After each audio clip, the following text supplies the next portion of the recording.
This is where the fun begins.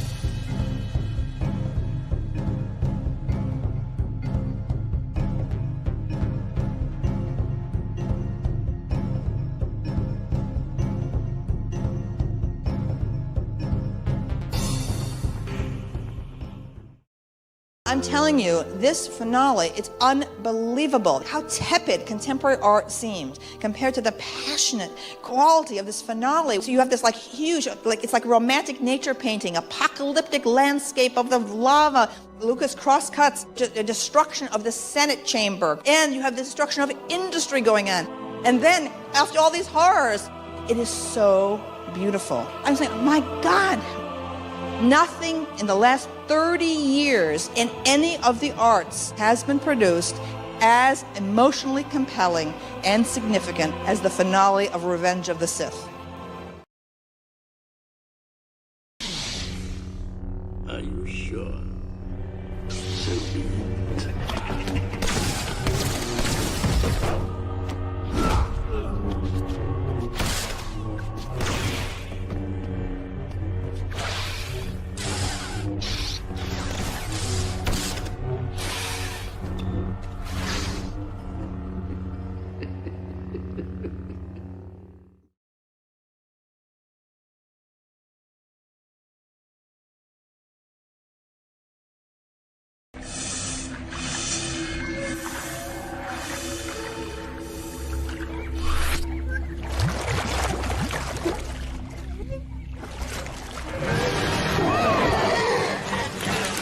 Did you miss me?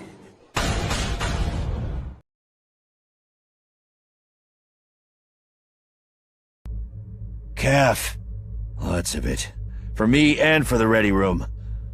I have a feeling this mission is not one we can fly in our sleep. Good morning, everyone, and welcome to CAF Chats, our Thursday morning gathering to talk about George Lucas era of Star Wars and have fun with Cringe Factor, Book of the Week, and also Lucas Fact. How are you guys doing? I am happy to be here, returning with you here, and we are going to continue on with Anakin, who is Anakin Solo. So that's going to be our lore talk today. That was supposed to be scheduled for last week when we had those technical difficulties. So we will continue that today. We do have a regular schedule here, though. So I'm happy to be here with you. And so the important question is, what is in your mug? What are you enjoying? What beverage are you enjoying here today?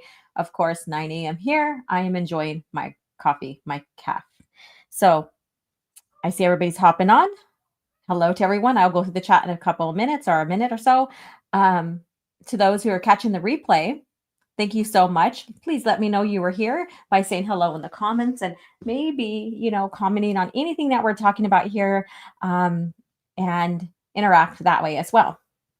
So with that being said, I was told that I needed to go back to English, learn English, or English 101 because I don't know how to argue, do any arguments or anything like that. Or I don't know how to respond to anything. I don't know what the hell that was, but Disney shills will say the stupidest thing. And when they were questioned about this, going back to English to learn how to do anything, they were like, "Oh, well, no, I mean science or whatever." So that's how stupid these Disney shills are. So that's just the latest of my interactions with some people. So here we go. That's just how it goes. You know me, you know them. So it's funnier than hell. All right, let's see who's in the chat. Of course, thank you so much. One of my mods here, Soul Assassin. Hey, Vato, what's up? How are you doing? Hey, all, please remember to smash the like and share the stream out. And let's see what he has to say. He has a whole line of saying some stuff in here, so we'll go through that and say hello and stuff. He says, holidays are coming up. Be sure to get some of the Star Wars fan, something for the Star Wars fan in your family from OG's merch store. Yes, and I got to update that. I have more merch to add to that, more images, I guess you could say. So stay tuned for that. I got to finish up a couple paintings and update that and go with that so that you guys have a wider variety to choose from. Because we all love Star Wars, right? But we all maybe differ in the characters that we love. Like my favorite character may not be Soul Assassin's favorite character. So I want to create a wide range of characters or designs of that in for the merch, I guess you could say. He says, y'all think I get paid for all the link drops? Well, I don't.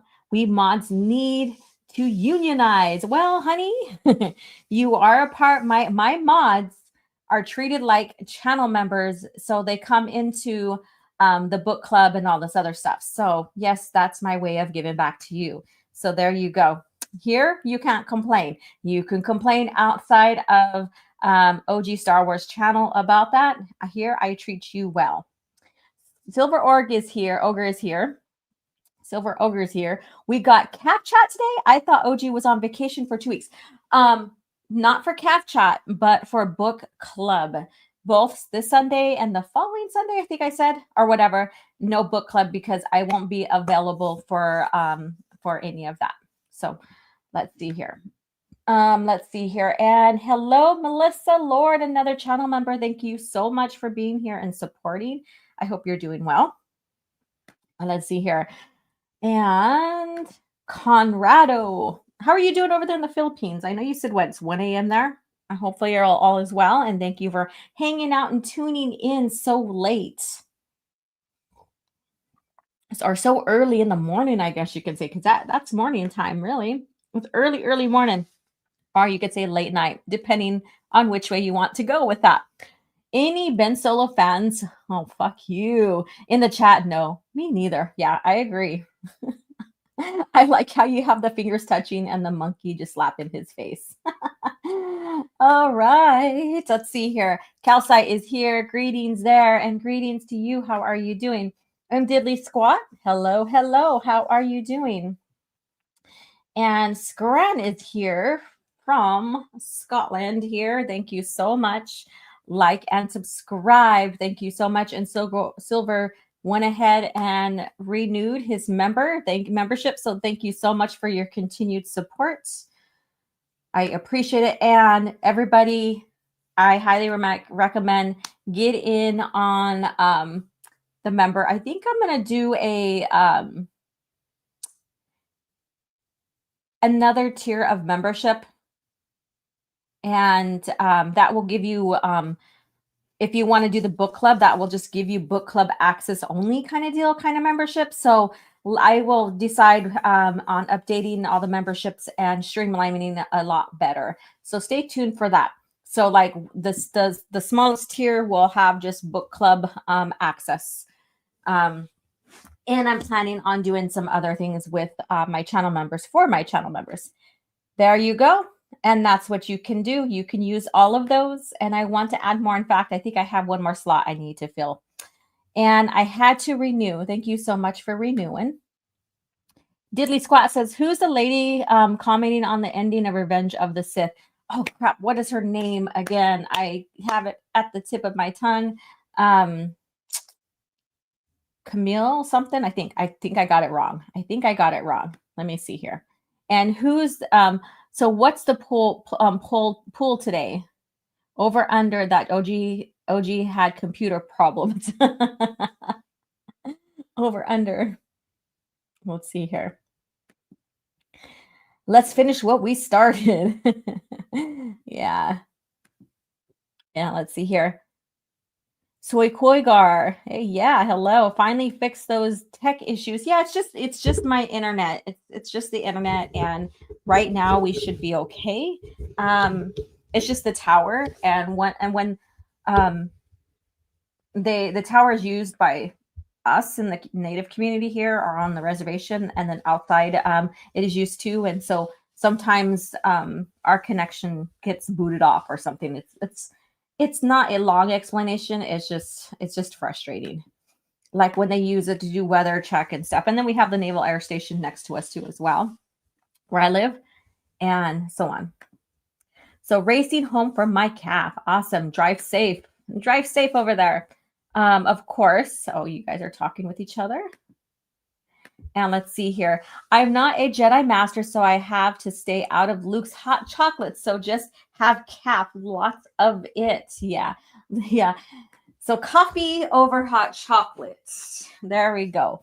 Okay. And now it's always here. It says, I got Gatorade and water because it's hot and I got to work to deal with soon. Okay. Well, stay hydrated.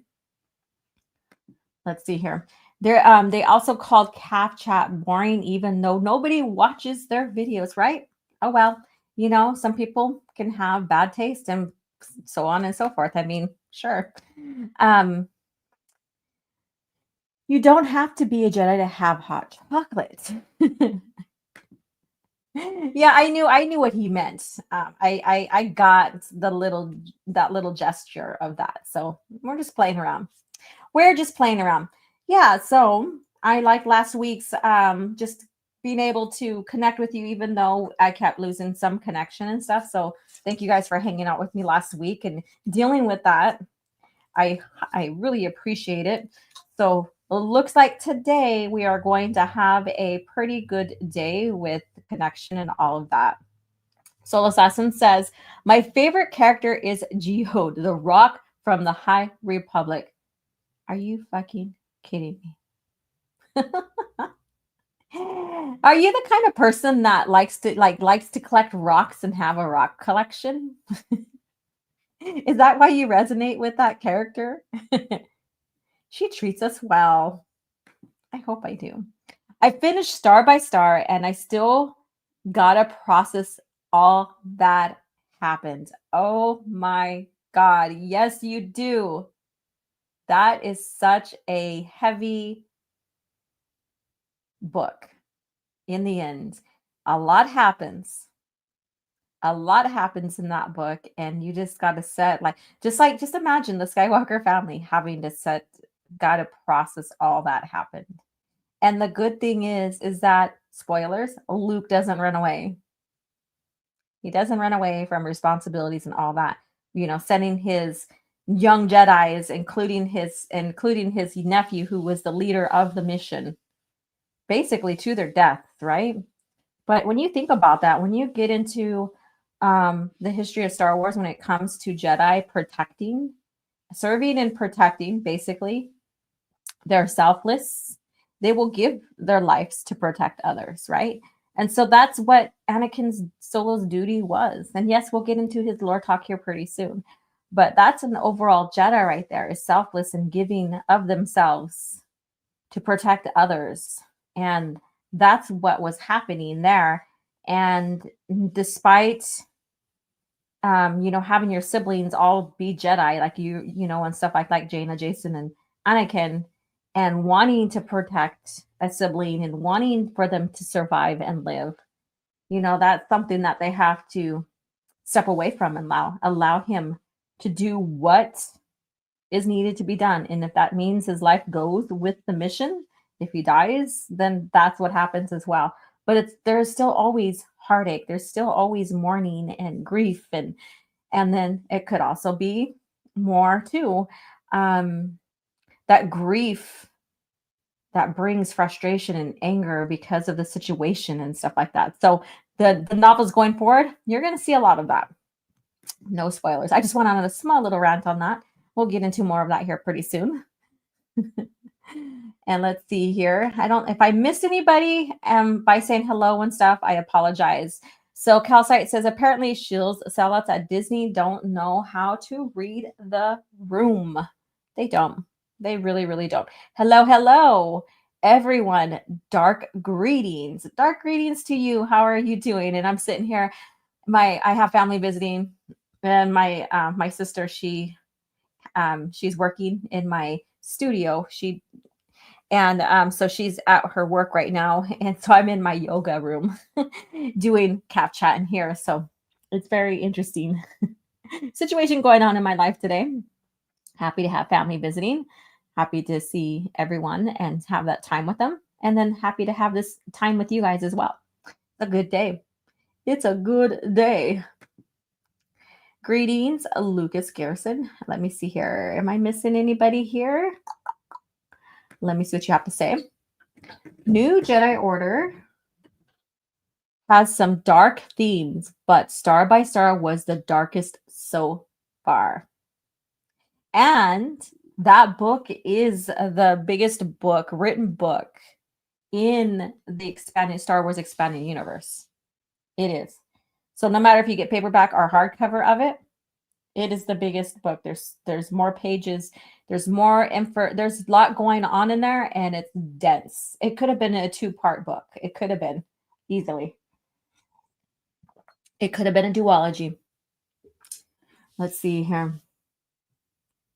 2024 woke go broke. Hey, I'd never seen you before. How are you? I hope they deport your ass. In fact, once I join ICE, I'll make sure of it. Okay, well, hello there. How are you doing? They can just send me back to South Dakota, back to Rosebud Reservation. That'd be cool. I mean, I'm still American, Native American, but hello. Disney Star Wars is the Hut Republic. Let's see here. I'm going to put this on the side here. And let's see here. Everyone says hot chocolate, and I'm thinking of Hot Topic. I want to go to the mall now. Oh, Hot Topic. Oh, that's so fun to go in there and see all the stuff. And you know what, you guys? My birthday is coming up.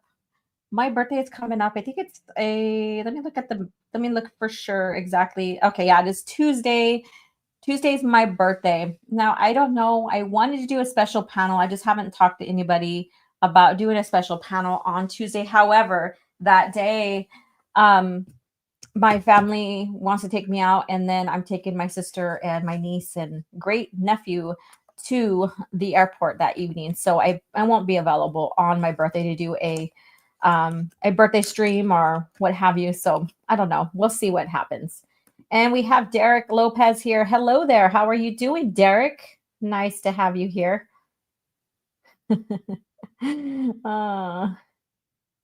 This is hilarious, you guys. Oh, so hilarious. It is peak. It is peak. Let's see here. Rock collection. What am I gonna do with rocks? That's weird. I don't know if that's a native thing or not, but like I do collect some rocks at times. And I use them or I display them around the house or what have you. So I don't know. He's like, what the hell am I gonna do with rock? That's weird. And OG Star Wars is weird. Yes, I am weird.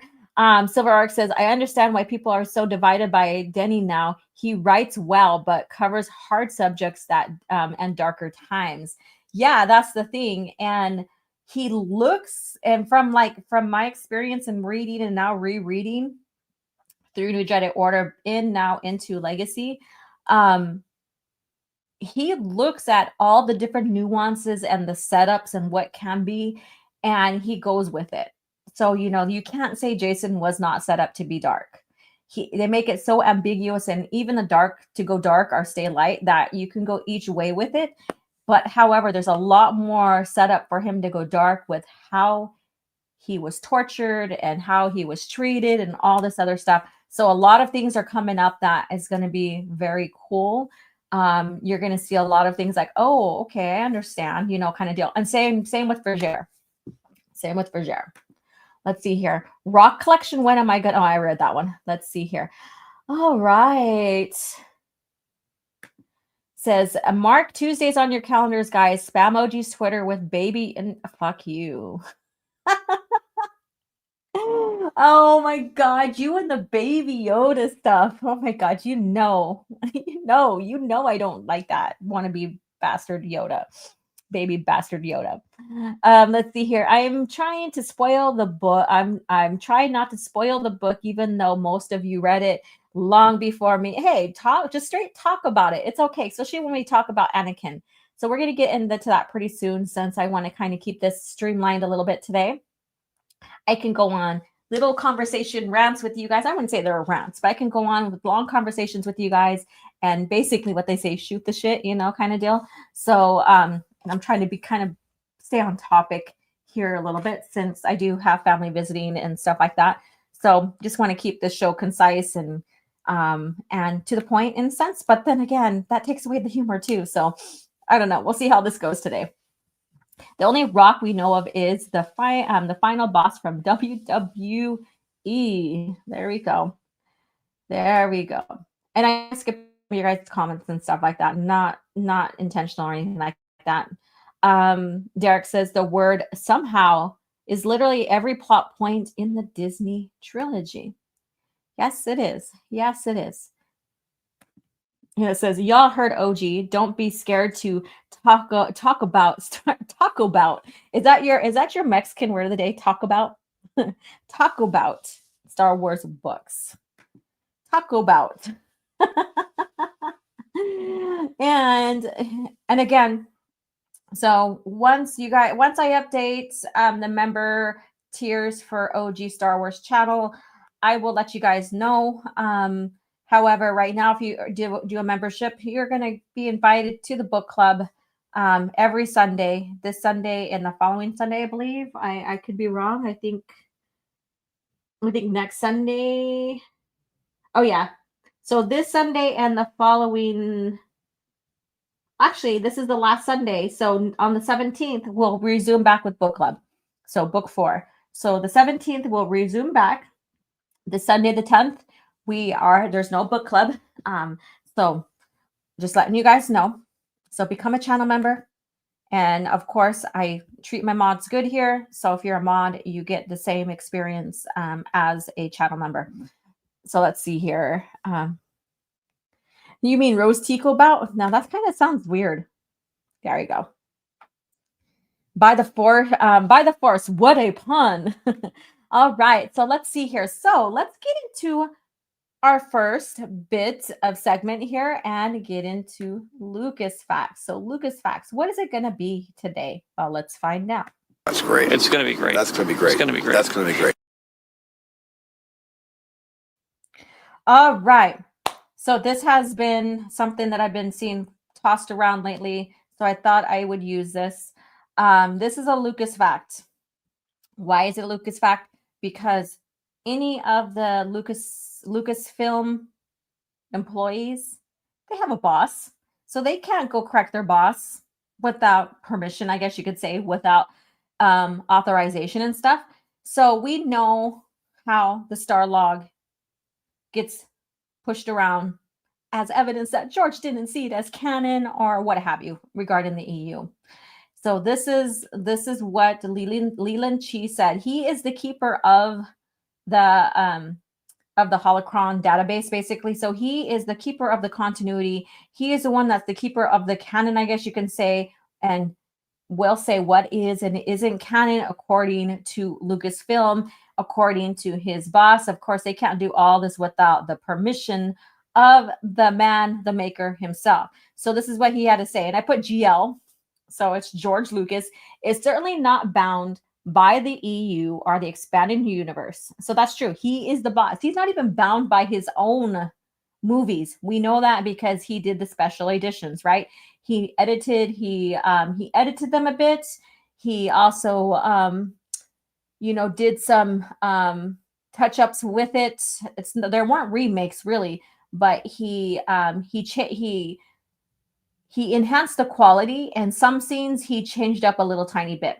Some things he added. So again, he is not bound. He is the creator. He's not bound. He can have the decision to just wipe everything clean if he wanted to at the time. And that's including his movies. We already seen that. He already, did some things with the special editions, like the details about who shot first, basically, and so on and so forth. He added EU in the special editions as well. So with that being said, he's not bound. He is the boss. He is the original creator. He has the say. So he has the say for things to exist. He has the say for it to be canon, and everything is canon or the company would not treat it as such. So, though he's certainly open to using things created in it, Ayla Secura and the Coruscant name, for example. So he uses something that's very common, like common people will know who Ayla is and Coruscant is. There's a whole lot more.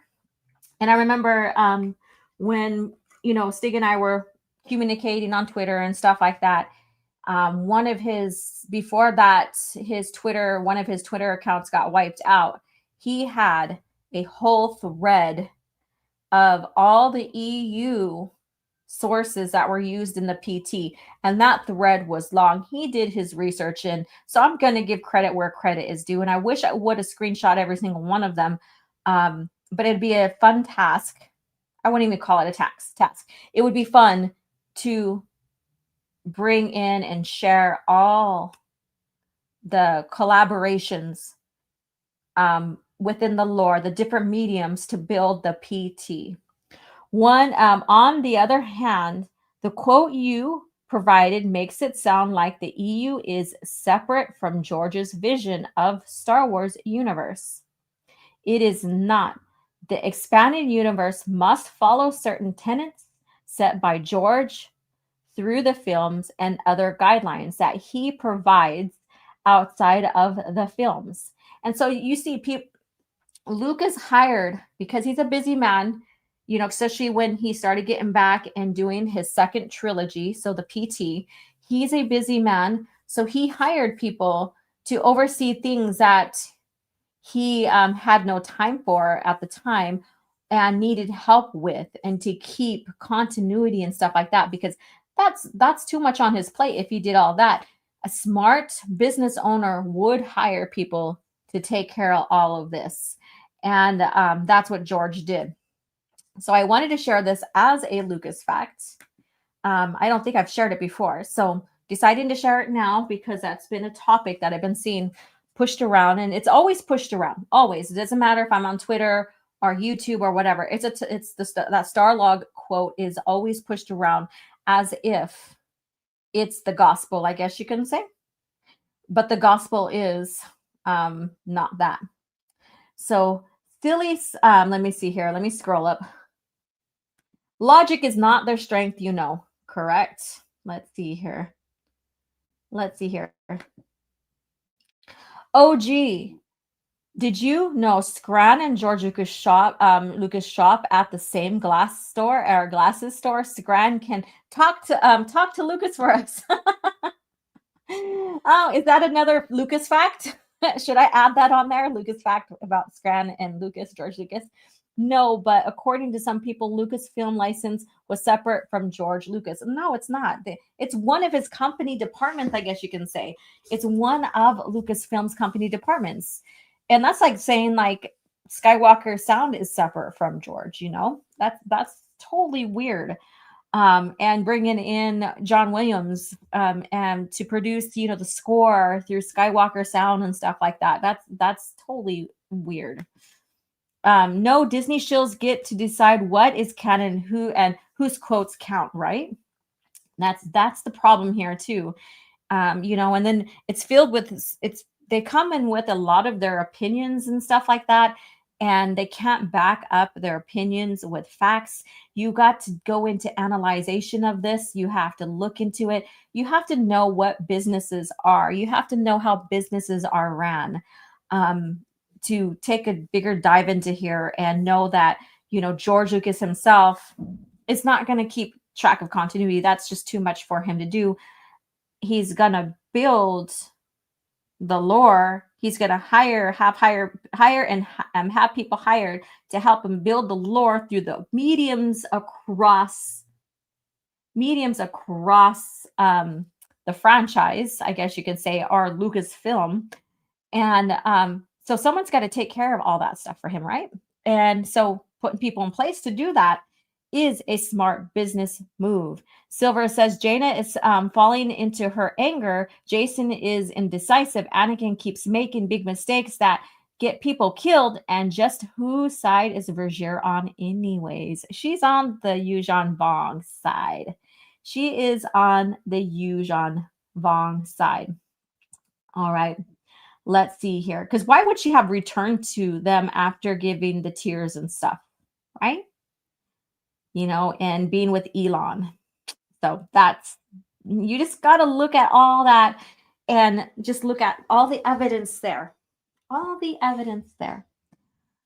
All right, let's see what you guys are saying. That quote itself doesn't even say EU isn't canon. No, it doesn't. It does not say that whatsoever. Let's see here. Correct. Yes, so George and I, and uses I meet a couple times a year. I don't know if that's meant as a pun, I, as in the eyeball. That's pretty cool though. If it's that, I see what you're doing there. We have 39 beautiful souls in watching here on Twitter and YouTube. Thank you so much. If you're on Twitter, feel free to come over on the side here and join us in the chat and join in on the conversation. I mean, who they think the name Lucas on every division of the company was to me, right? Let's see here. All right, so this is Lucas Facts here, and this will be posted here on YouTube. It should already been posted and then also posted on Twitter. All right, so with that being said, let's go ahead and play this, and then we'll get into the next one here. Let's see here. We'll go here. And I've always leaned towards if we're going to create something, we should check and see if it existed already to the fans, because it has way more value if we bring that in. And Right. It's like, why would I just replace it with something new? So if we're going to do an admiral, if we're going to do a big military leader, yeah, I could create a new guy, sure. But what about Thrawn? Thrawn is great. Thrawn is a character we all know. Thrawn has a lot of credibility. So then you ask yourself, is it right to use him? And can we use him in a way that's similar to the books? Or are we using him and it's going to go completely into left field? And there have been times when we wanted to use things from the EU, and I was like, yeah, but we can't use it that way, so why? I don't want to use it and change it. Mm-hmm. You know, I don't want to use it and make it something completely different. That's rude.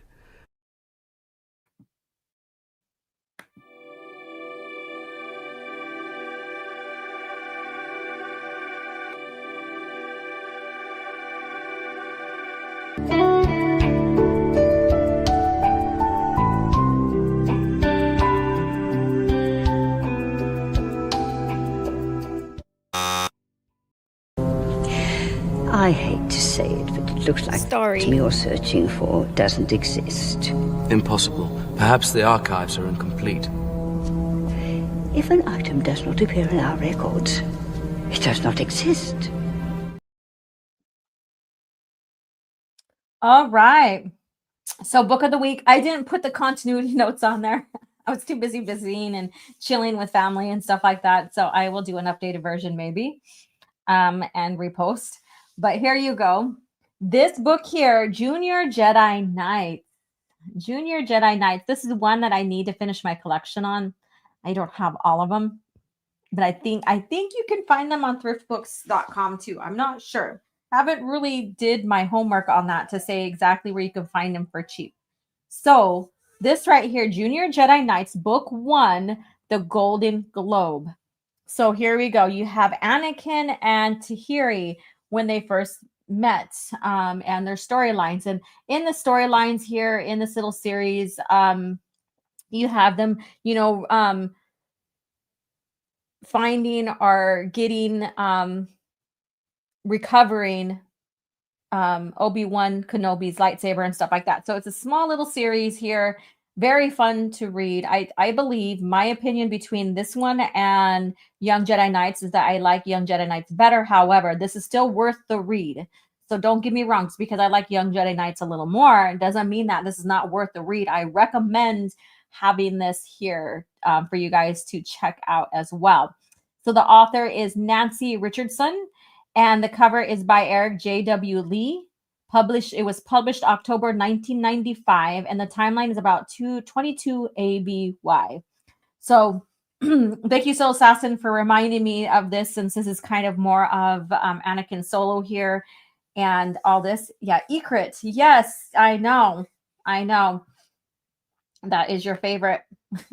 I wouldn't have known this little cute little fuzzy Jedi master was your favorite. But he is a little force to reckon with, right? He's quite a character. He is quite a character.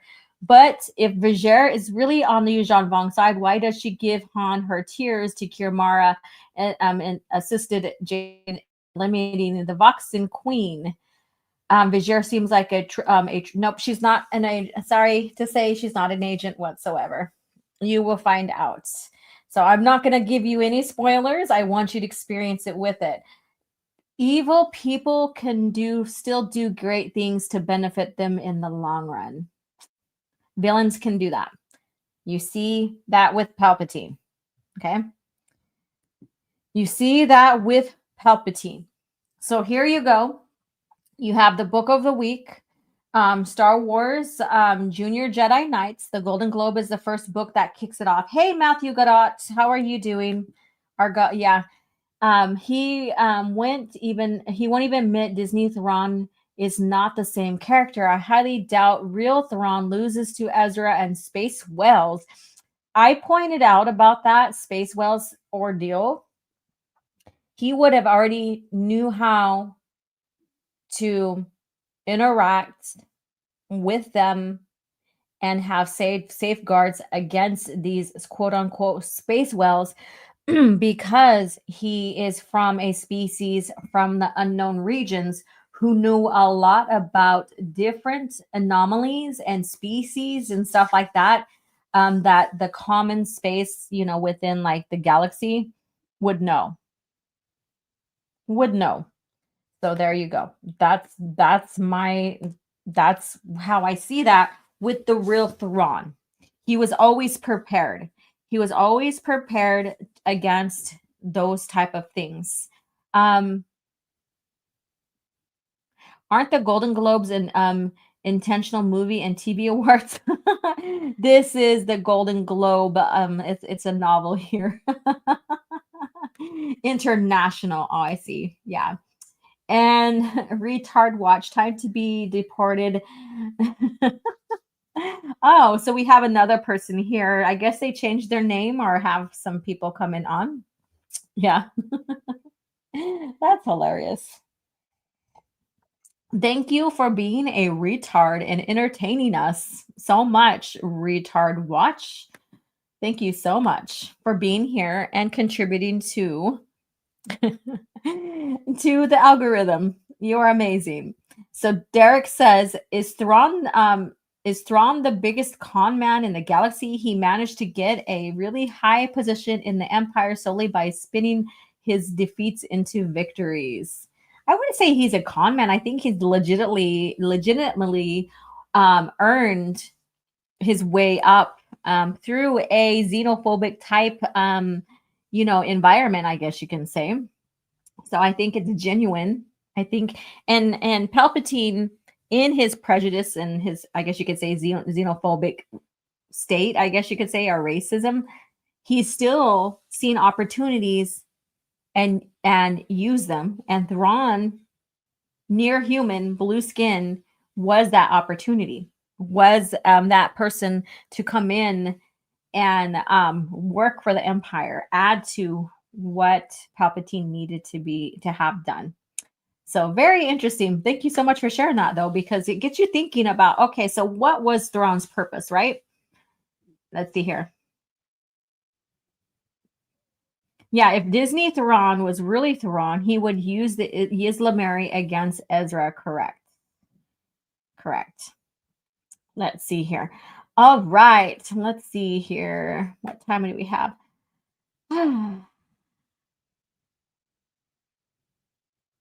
Are we still talking about Star Wars, or how people build their career at Disney's? I am not worried about people's career at Disney. Let's see here. All right, let's go ahead and Let's get into our lore talk. So with that, if you guys need to refresh your CAF or your beverage, I'm going to play the special clip I like to add and use when possible from our friend Matt Wilkins. And I think tonight him and um his crew are having the civilized age. So they're having their show tonight. So check that out. I think it's Someone asked me to give the best reason why someone should read the expanded universe. After giving it a lot of thought, here's what I have to say. The expanded universe respects the reader. In the expanded universe, Luke Skywalker's optimism continues where it left off in Return of the Jedi. He's fulfilled hope to the galaxy, just like Obi-Wan said he would, not like the Disney movies where he gave up on the Jedi or even the whole galaxy for that matter. The character you see in those movies is not Luke. Luke isn't a quitter. He's not a pessimist. He's a leader. He's inspirational. And he's always there for his friends in times of need. Another character is Han Solo. He's introduced to us in A New Hope as a loner, a man who cares only for himself and nobody else. But by the end of Return of the Jedi, that all turns around when he finally finds friends he can trust and a true love to spend the rest of his life with. And that's exactly what he does in the expanded universe. Han is a devoted husband and father to Leia and their kids. He loves his family above all else. In the new movies, Han turns out to be a selfish deadbeat dad who ran out on his family when things get tough. It's a complete 180 from the character that we saw from Return of the Jedi. Now, another thing the EU does is it rewards its readers. Attention to detail when it comes to continuity has never been done at such a level as when it was performed by the expanded universe. Avid readers will constantly be rewarded for their diligence as comics, novels, video games, and even children's books share connections throughout the entire series, making it almost a flawless, continuous story. And though it has its minor flaws, it's still the best overall story and continuity out there, period. That's what the EU does. It respects and rewards its readers. And that's the best reason you should give it a try. Long live the expanded universe. Long live the expanded universe. So it's kind of weird not having the new Jedi Order source book with me and all this other stuff. This one right here is all about Anakin Solo. So those who know about him or have questions and want to further discussion, do that, and we'll do that in the chat as well. If there's something I didn't cover you want to talk about, say it in the chat, because of course, I'm human. I will miss some things, and we all catch nuances and about the character in a different way. So with that being said, let's get into our lore talk here. Let me pull the slide up. I already had it ready to go, prepared, as if you guys were with me when I was having technical difficulties. So Anakin Solo. So this little clip here, this is like the thumbnail for today. I really liked how I put this together. But you have Leia after she gave birth to Anakin. And this is Han in the background. Feast your eyes on Han Solo Jr. Isn't he handsome? Isn't he a handsome boy? And then Leia says, Han, his name is Anakin. He will be a great Jedi like his grandfather. Poor Han got shot down. But can you imagine Han Solo Jr.? That just doesn't really sound right. I think Han Solo basically just needs to be like, he doesn't need a successor. He doesn't need a junior. Not to say that, none of his kids are not worthy of, his boys worthy of carrying on his name. I think that just kind of sounds odd. He's a character within himself, not just that he's a character in Star Wars, but as an individual, he's a character himself and so on. So I don't know if you guys agree with me on that, but I thought that is something that I just thought I'd bring up. Let's see here. But Han had a hell of a life. Yes, he did. I agree. He did sacrifice a lot, but then also he basically, you've seen his here his journey in the OT of becoming selfish to selfless. And he worked on top of supporting his wife. He worked for the New Republic. He was in the military at one point, did an ambassador and stuff like that. So I wouldn't say he sacrificed for her, but the union was so, I guess you can say, organic that they complemented each other. I don't think there was a sacrifice more than a huge support network between each other. And because he wasn't necessarily going to go back into smuggling, that, however, his influence from smuggling helped him be a liaison when trying to bring smugglers into work for the New Republic, as you've seen, like Heir to the Empire, are basically, yeah, Heir to the Empire, or Thrawn trilogy. So all of that, and then his military too, his military feats too are amazing. So we've seen this man who basically, again, went selfish to selfless, and this family guy, and something that he wanted to always be and do. When you read his the Han Solo trilogy, that's what he aspires. I think it's the first book, I think, where he wants and dreams about having a family, because he never knew his, right? Until he met his cousin Thraken, and that's where he's and that's a whole nother story. Thraken Solo is a whole other story ball game to talk about. Let's see here. If we knew Han Solo, he would never go back to his smuggling ways, not after he became more selfless and loyal, thanks to Luke's optimism and Leia's feelings for him and his feelings towards them. So let's see here. I know we're going from Anakin to Han because we're talking about them. Hey, it's all good. Let's see here. I'm a junior to my dad. My dad name, I just go by Soul. You're a junior. You're a junior. Hey, Junior. I can call you Junior now. What's up, Junior? All right. That was Disney, honey. Deadbeat dad, runaway husband, bad father. He even let Luke hide on an island and didn't go and get him and kick his butt and return him to his family. That's not Han, right? He'd be like, what the fuck are you doing, kid? Let's see here. All right. And say, so that's kind of my point. Can you imagine the old Han Solo doing any of this? No, I can't. And that's the beautiful arc. And I think the strongest, more notable hero's journey arc, I guess you can say, was Han in the OT. That one was very, very, very noticeable. And I don't know if it was George's intentions or not, but you see, it probably is. I know he's spoken about it a little bit. It probably is, but it's the most notable one because he was always trying to run at one point. He was always trying to run, thinking about himself and stuff like that. And even Luke even told him that. So there you go. And I think the more, it was obvious, but it was more subtle. And that was Luke's. And then Leia's too was one that I would say, if you knew what to look for, you would see her changes of being this headstrong service woman to the galaxy, to all about herself, not in a selfish way, but as a leader, worrying about everybody else but herself, not wanting love, not wanting this or that, for relationships and what have you, to softening in as a woman and accepting a partner. So that's another one. And so now we have these kids, Jason, Jaina, and Anakin, who we are talking about. Perfect segue.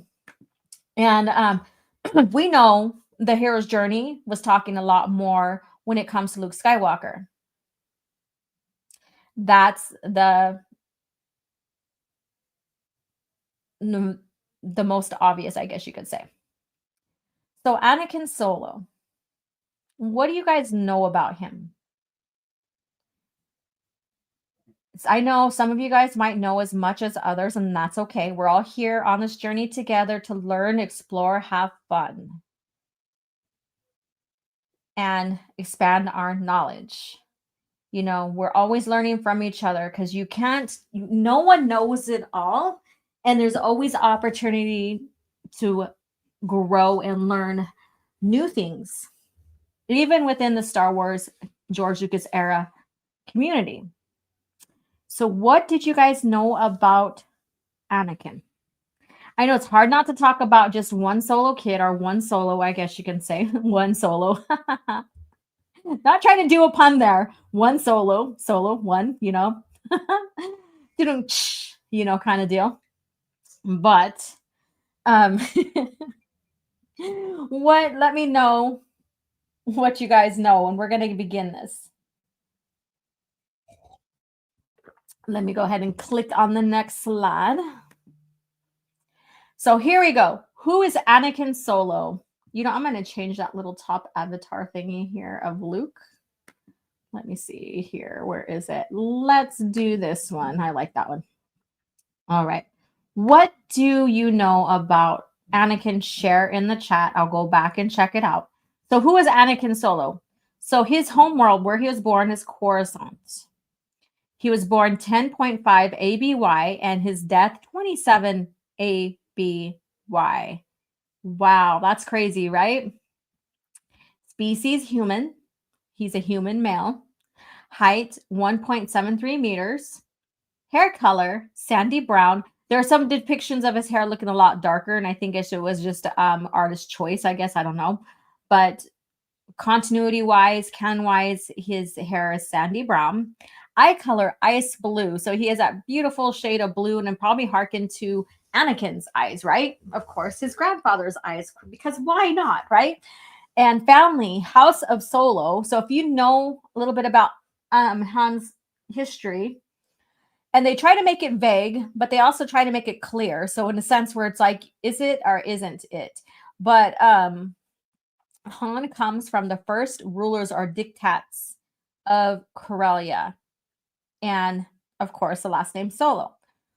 And it is, if you've read the Han Solo trilogy, you would kind of get more history, you would get more history about that.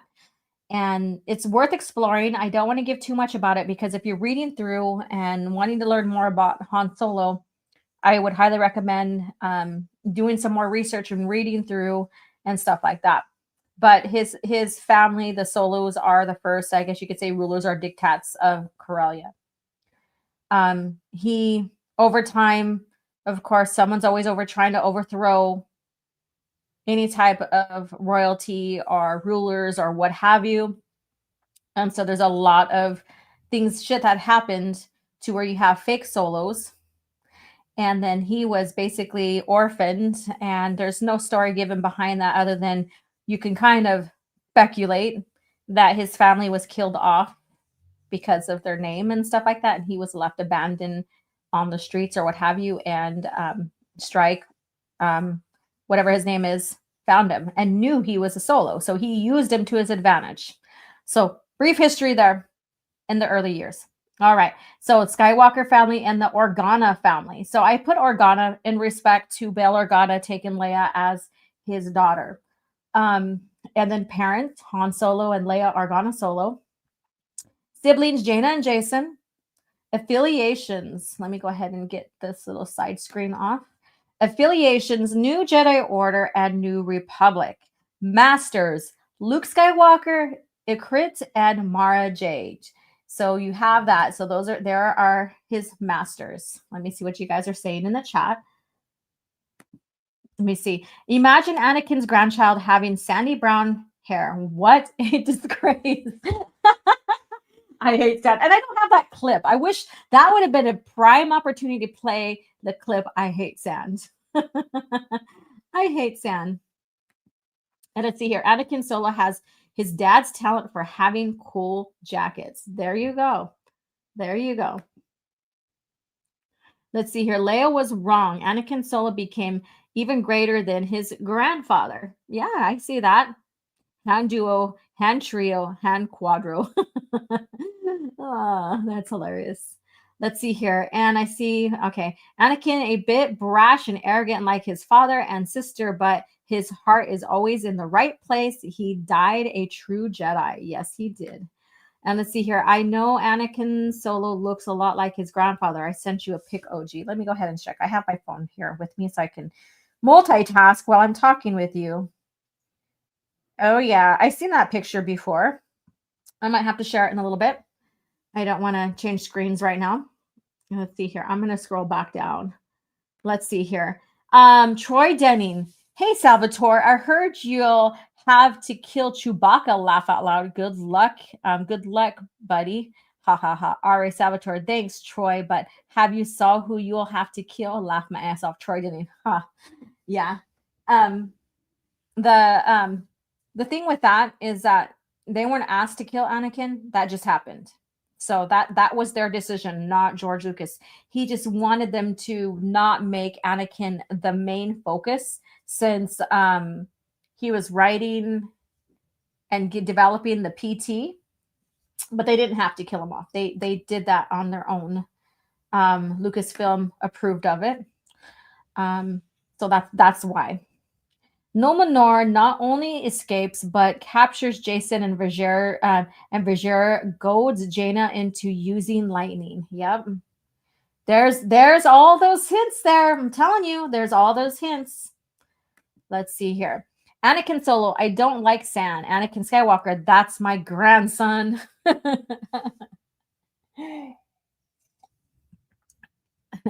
And Luke basically just doesn't mind it. He has more compassion, and then for Tatooine and sand and stuff than Anakin. But his goes into slavery. Luke never had that experience, thank God. So mentions and appearances. So if you guys want to screenshot this with your phone or what have you, or go ahead. But these are all the novels and all the sources that most of all the sources, I guess you could say, Anakin Solo is in.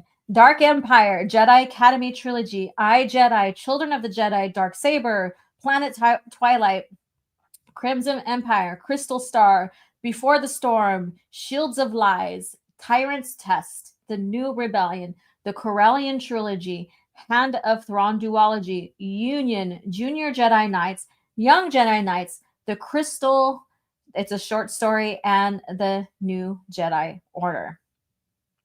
So these are all the books that there he is in. So you can, even if you want to go on an adventure about learning, it's not just about his character. These are where he's at. So I'm saying, you can go read them back to back, but then maybe it wouldn't make sense. But these are books where to look out for him regarding his character growing up, watching him grow up. But that's what I love about Star Wars, is we got to see these characters grow up.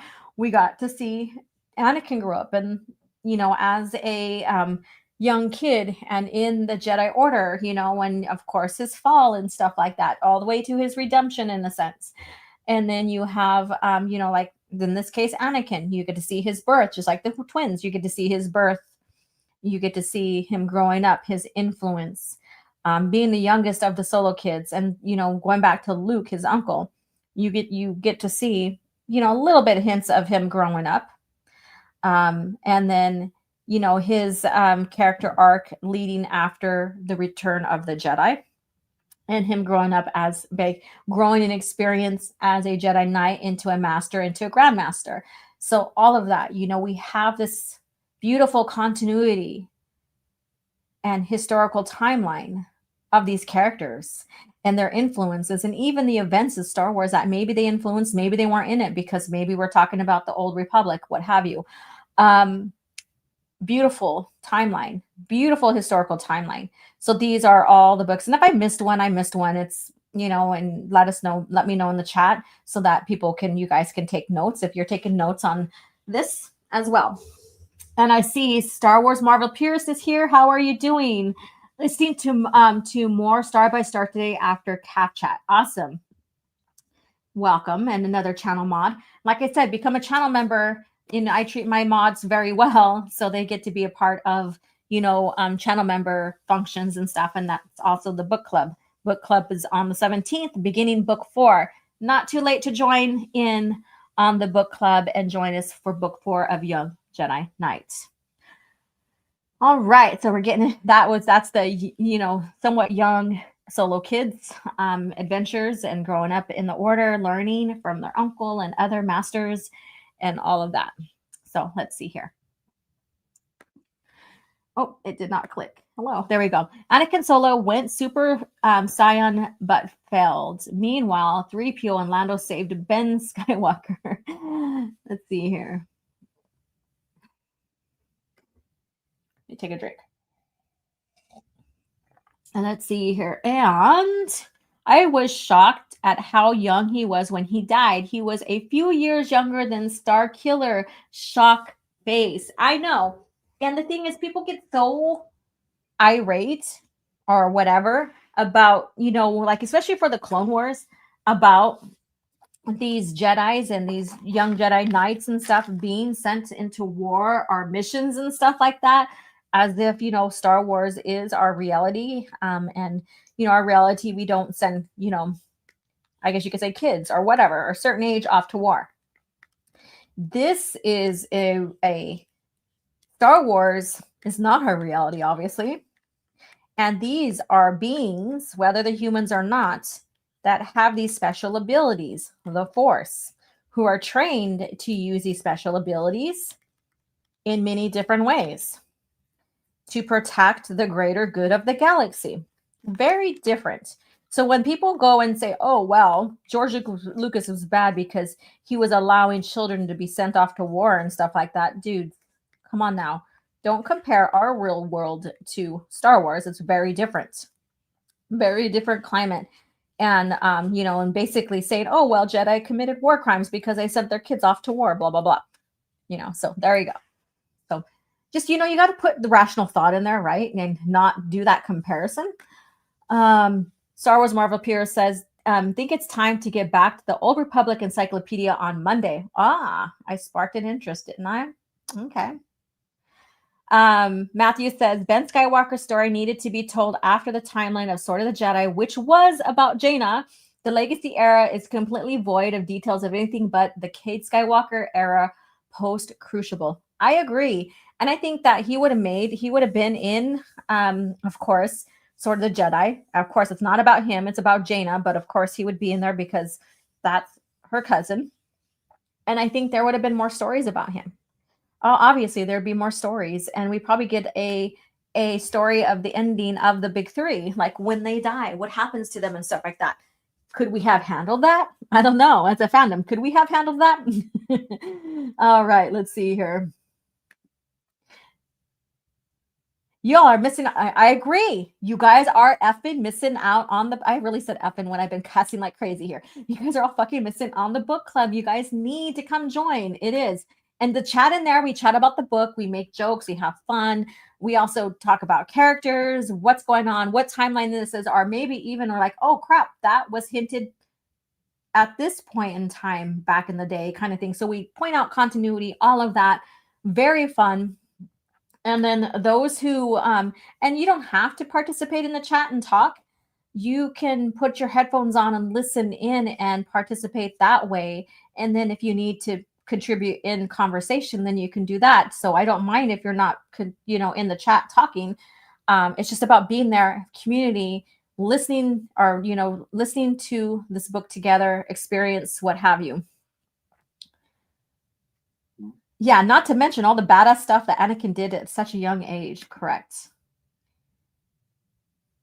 I want to see the founding of the Fail Empire and the Imperial Knights. Correct. And I loved how that was hinted in Fate of the Jedi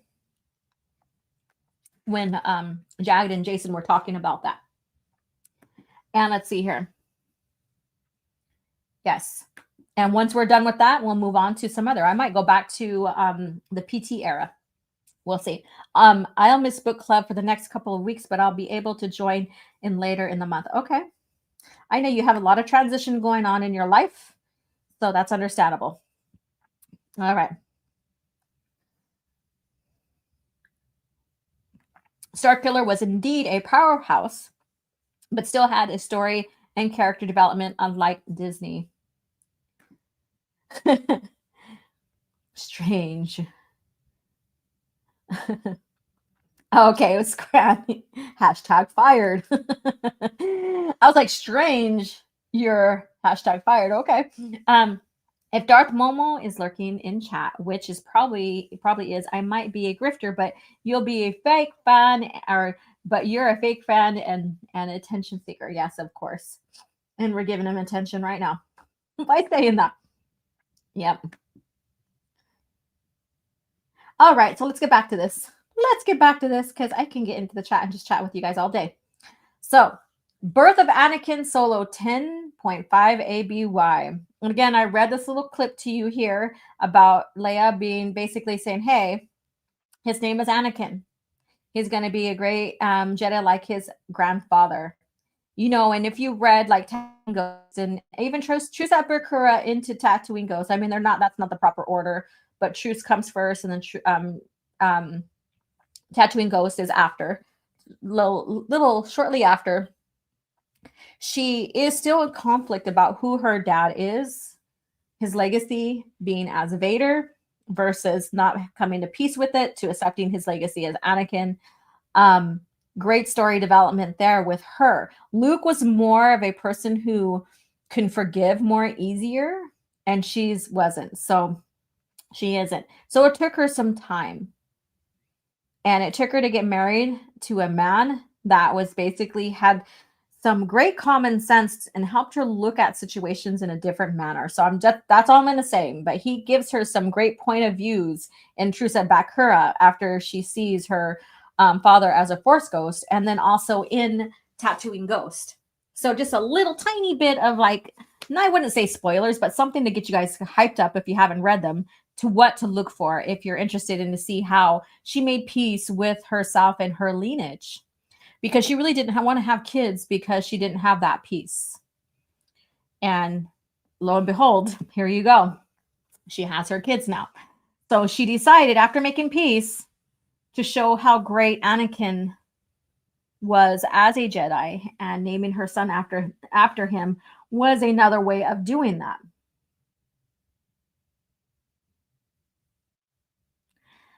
All right, let's see here.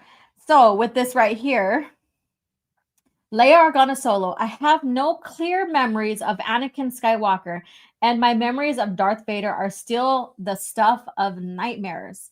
I know that I contain part of Anakin in me, and that it is the good part of him that come through in Luke and me. But I also know the darker parts of him are there, or could be there. In naming my youngest son for him, I was putting an innocence behind the name. All the things I saw in Anakin, I can imagine having come from his grandfather through me. I placed quite a burden on Anakin, didn't I, by giving him that name, Olagos Akla. He's strong enough to accept that burden, Leia. He has you and the Jedi to sustain him and keep him on the straight and narrow. You sought to purge your fears of Darth Vader and what you inherited of him by looking at Anakin as being what your father could have been and perhaps once was. She nodded. Does that make any sense? It does, very much. Countless are the parents who, because they were disappointed in their own parents, vow to bring their children up right. Perhaps you are trying to prove to yourself that under different circumstances, your father never would have become Darth Vader. So this was from Dark Tide 1 Onslaught. So there you go. Talking about her son. Talking about naming her son and why. And like I said, this all builds up. It's a single continuity historical timeline that helps people evolve with these characters, find understandings to their decisions and what they do in their lives and the events and stuff. So very good.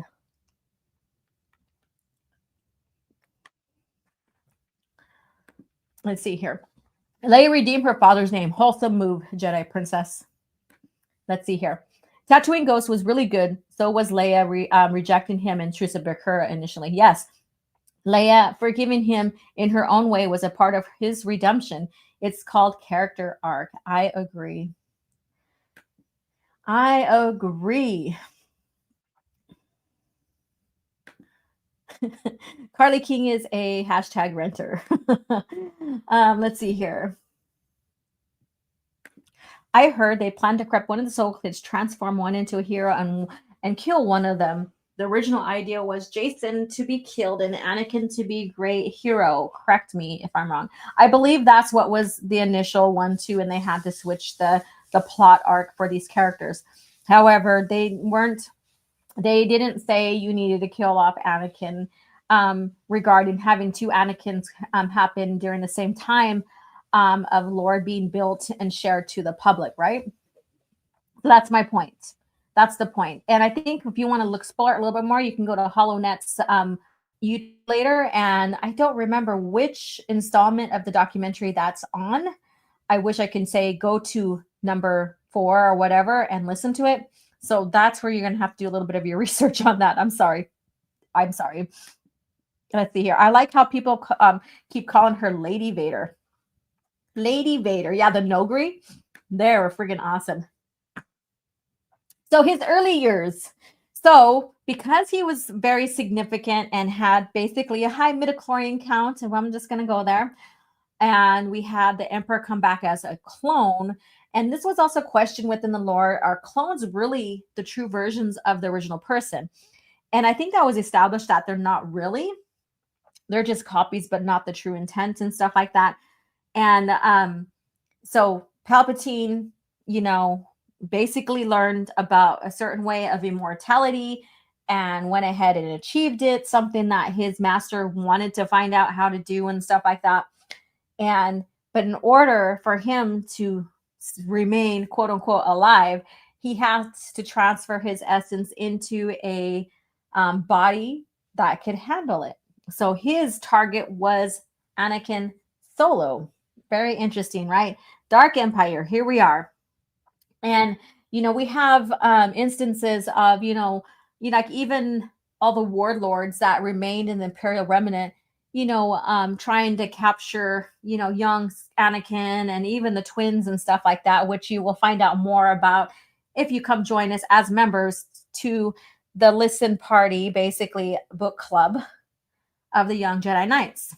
So there's so much going on because these kids are basically the grandchildren of Darth Vader, Anakin Skywalker, and parents mother a New Republic leader and uncle, the basically the master of the Jedi Order that he established.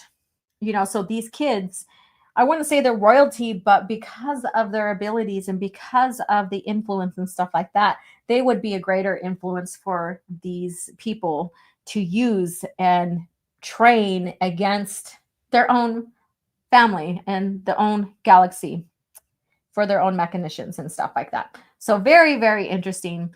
But yes, he was one of the main ones that they wanted because of, I guess you could say, his greatness and who he is and stuff like that.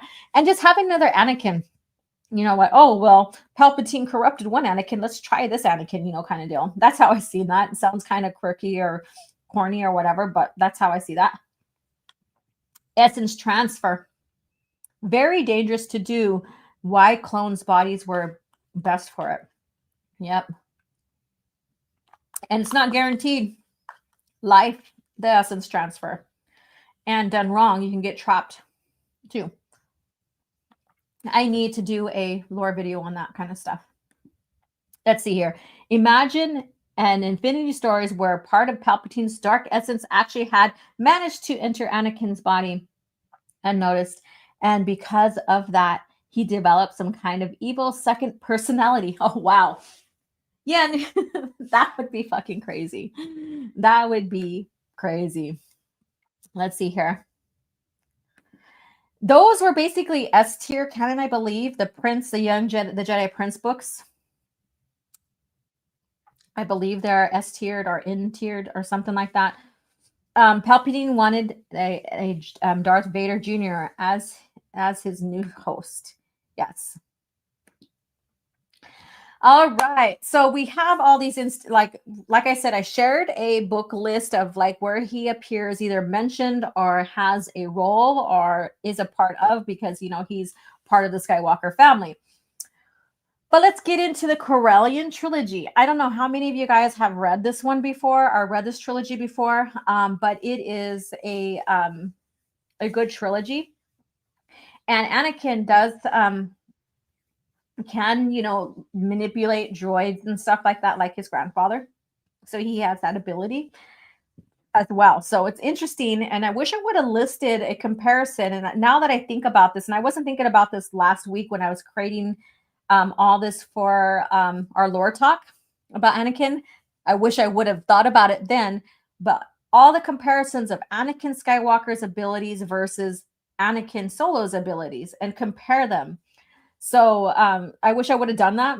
Maybe I will do that and post it on my YouTube community platform on Twitter, or no, YouTube platform here, post it here, and then also post it on Twitter's community platform there, and see what the comparisons are and who had a little bit more, one, how unique they were, but similar to each other they were.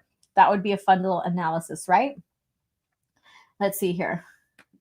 Midichlorians are one of the greatest Star Wars concepts. Oh, you're going to piss off some people with that. Let's see here. Bah, no legends, no infinities, just the EU. Just the EU. Somehow Disney made Palpatine's return way more convoluted than the EU did. Yeah, they took a beautiful concept, I guess you could say, a unique concept. I wouldn't say beautiful, but a unique, and kind of bastardize it a little bit, or a lot. Let's see here. So Center Point Station. So Center Point Station, the Corellian system wasn't a natural system that was created. It was created by the Celestials. And this Center Point Station that you see right here is basically the what towed the planets to create the system. And it also can be a weapon system, like, a security system, what have you. And each planet, I guess, has some kind of similar device as center point. And this story here, the Corellian trilogy, shares a lot about that. Shares a lot about the history with the Center Point Station, how it can be used, what's going on. I'm not going to give any spoilers. I'm just giving a little tiny bit of details. And then what's Anakin's place with Center Point Station. Because when we go to New Jedi Order, we revisit that. So again, continuity matters, right? History matters within the timeline. Let's see here. Only fake fans hate midichlorians. Let's see here. And Plagueis book deep dives into midichlorians. Go. Yep. It sure does. Okay. Excuse me. I'm going to take a drink.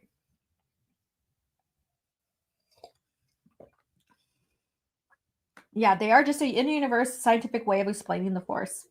How the Force can be utilized in species bodies. So it's not only humans, species bodies. Oh my God, you guys are funny. It says, Anakin, hey, Center Point Station, that was a cool toy of mine. Ha ha ha. Yeah, so Center Point Station here. So he basically, through the Force, he's implanted as a part of and part of like his to help control. So his Force essence, his biology, I guess you can say, is the only thing that can really get this system full operational. So that's one of his Force abilities. So I highly recommend this one. Let's go ahead and move on.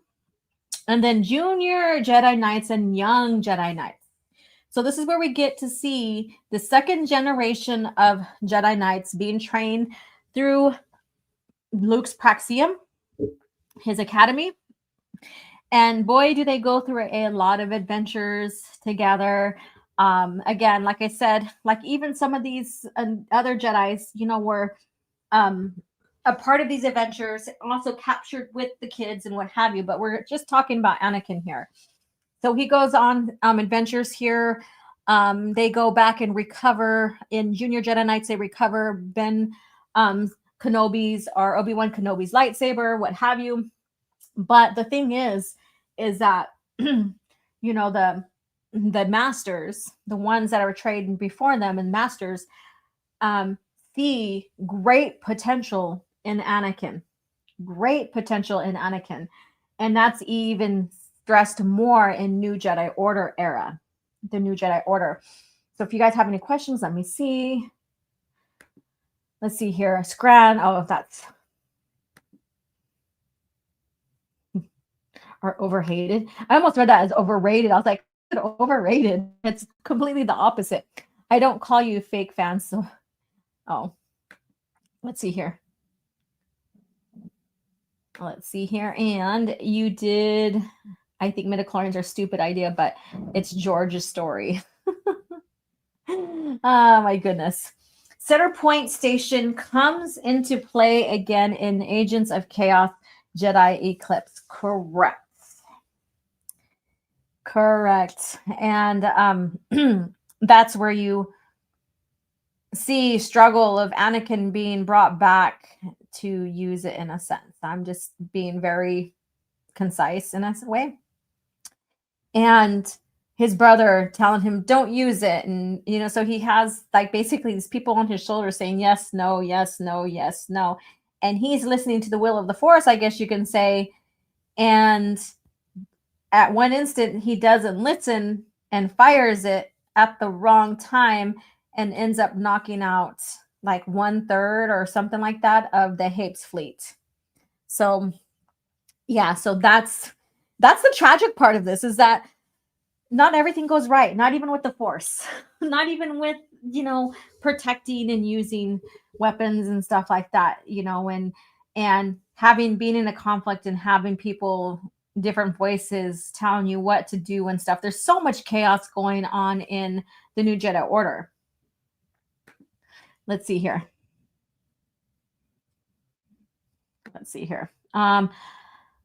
Qui-Gon Jinn, tell me, Obi-Wan, what's the midichlorian level of Anakin? Obi-Wan, wow, it's over 19,000. Qui-Gon Jinn, what? Over 19,000? That device must be broken. Let's see here. I love Ewoks and midichlorians.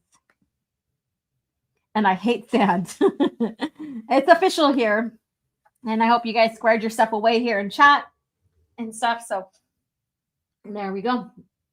All right. So those who are participating in listening to Young Jedi Knights, it's more or less right now focused on the Solo twins. However, we did have Anakin come in and wishing that he can be with his older brother and sister and stuff like that, feeling kind of left out and stuff. And that's just basic life, basically, like being the youngest, wanting to hang out with the cool kids with your older brother and sister and what have you.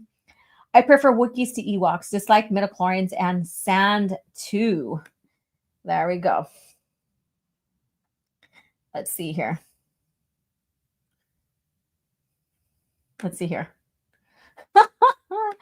Oh my God.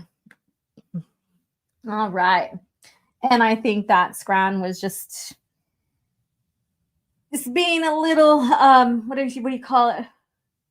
Hyperbolic with his opinion, and that's fine. We are all passionate here, and we can all talk amongst each other and, resolve and stuff like that, and laugh and joke and have fun. And that's what this is all about.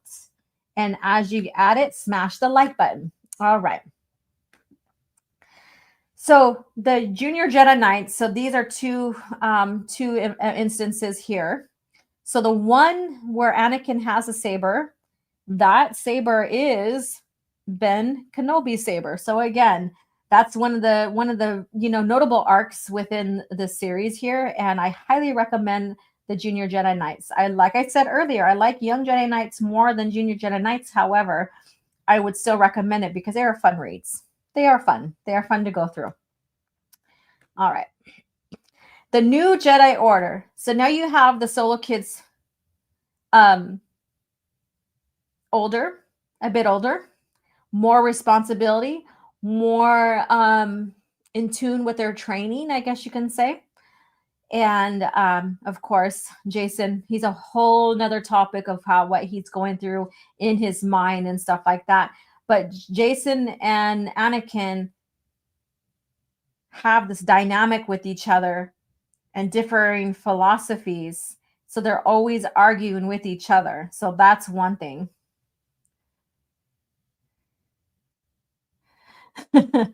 Like they say, Scrat is acting out because he's leaving the Highlands. See you at the quickening, man. There can only be one. It's all good. You guys are all amazing. You're all amazing.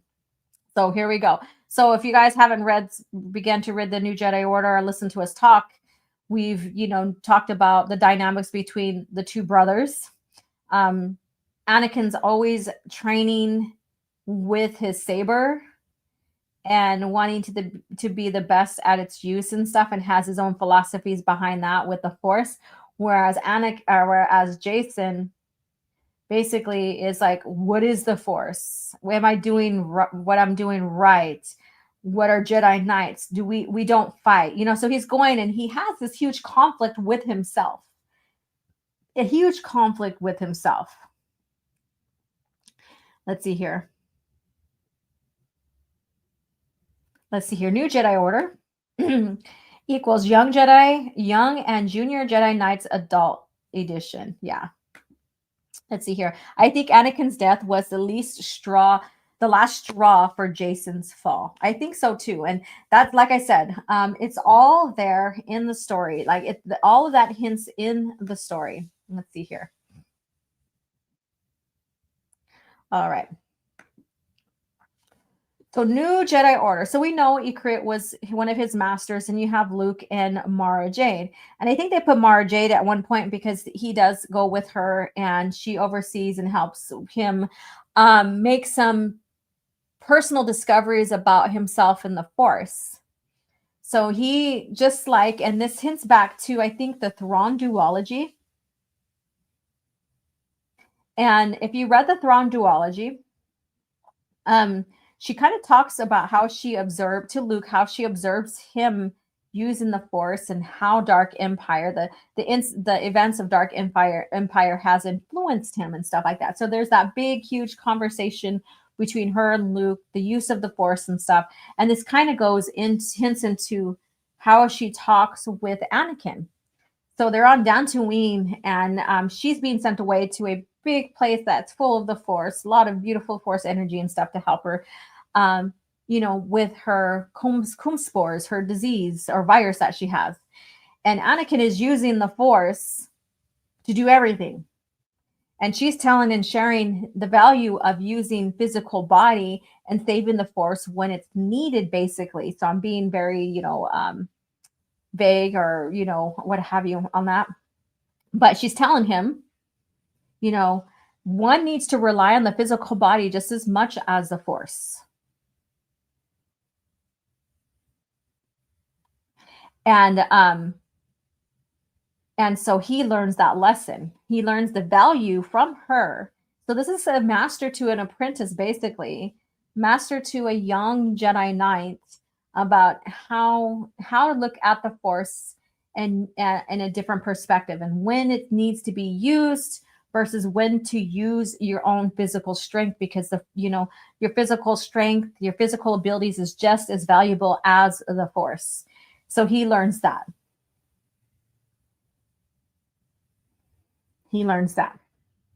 So very, very interesting little back and forth. It's a great read with that. There's great lessons that she teaches him during that time. And of course, they do get invaded by the Vong, and there's, this whole story arc behind that. Even though Luke thought he was sending Anakin with his wife so that she can, find some solitude and peace to help recover, or at least to bear with the cum spore. So that's something that's very interesting there as well.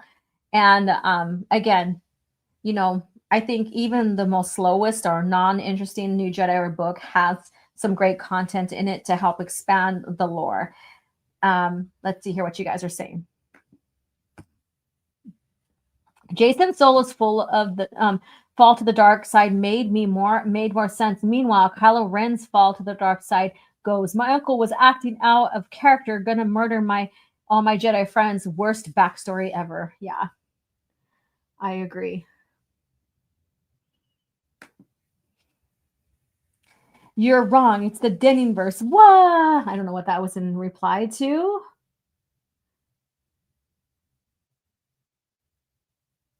Let's see here. In Denning verse, no. Let's see here. And I read that one. 19 books. Yes, 19 books. And then move your damn butt, kid, before I beat it so hard you won't be able to do it even if the whole Jedi Council is here to help.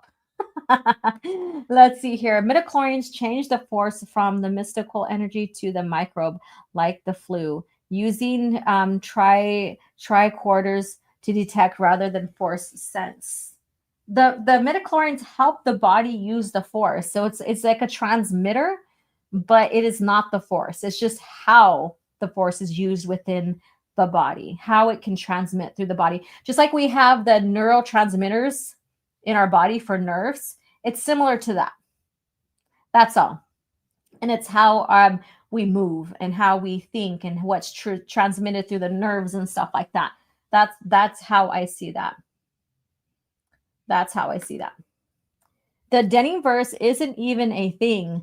Authors couldn't make decisions like those on their own. Exactly. And that's the thing. And I don't think people realize that when they fall into such a downward fall, down that hole, they seem to lose common sense when they're making points and stuff like that. It's weird. It's weird. Let's see here. It's even worse. Kylo had a father who loved him and murdered him anyways to prove something to Vader's ghost or something. Yeah, it's weird. I don't know. I get it. And let's see here. Jaina Solo, Han Solo's little princess, Jason Solo, Leia's little boy, a bodyguard. Anakin Solo, Luke Skywalker's little Jedi Knight. Anakin's the baby. People like the EU authors are all like Filoni, ignoring rules. Oh, people think the EU authors are all like Filoni, ignoring the rules out of nowhere. I don't know where they get that from, why they think that way. Grumpy Old Ninja, how are you doing? How are you doing? Okay. All right. So again, you have this push and pull that between Jason and Anakin, and Jaina is the one that's been going between the two, had to break up almost near fights between the two. And very, very interesting. And you have Cornhorn, I think it was Cornhorn, I'm almost positive, was telling him how not only the young Jedi Knights are looking at him as the next upcoming to Luke Skywalker, so are the older masters and stuff like that. So they're setting up this, and I believe this is the point before George Lucas stepped in and said, hey, we need to change who the protagonists are between the Solo boys, the Solo kids, and take the focus off of Anakin. So I think this is early before George Lucas made that decision. So who said George Lucas was not involved? If he wasn't involved or didn't care, he wouldn't have stepped in the middle of this creation of the story plot to tell him to change directions and stuff like that. Because once we get to Star by Star, which is what, the 6th book in or something like that, I could be right. It's right around there, is when we see the fate of Anakin. We see things start changing when we get closer to Star by Star on Anakin. And then by time Star by Star and the books after, the focus is more set on Jason. So a little history there. Cornhorn. Cornhorn.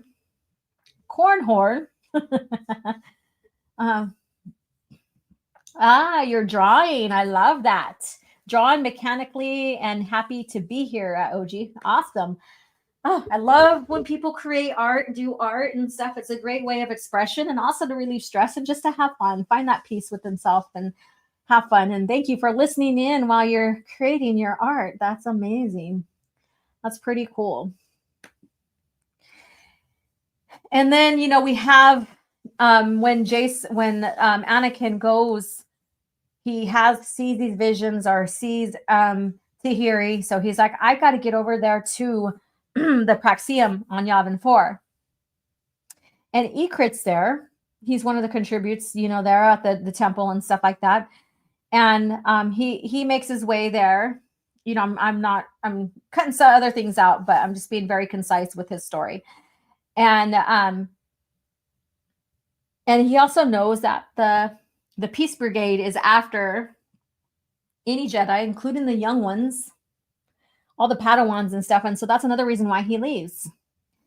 And during this time, the invasion happens with the Peace Brigade and the Vong and what have you. And his love of his life is Tahiri Vela. Yeah. And she gets captured, and his master Ekrit, basically steps up as a Jedi master and makes sure he gets out safely and his life is taken. So he dies. Sorry, soul assassin, and all those who love Ekrit. But he gives of himself as a master to help others. Again, he you guys are so funny in the chat. Corn horn, not corn porn. Oh my god, you guys are hilarious. All right, so oh yeah, so we have this little bit going on here.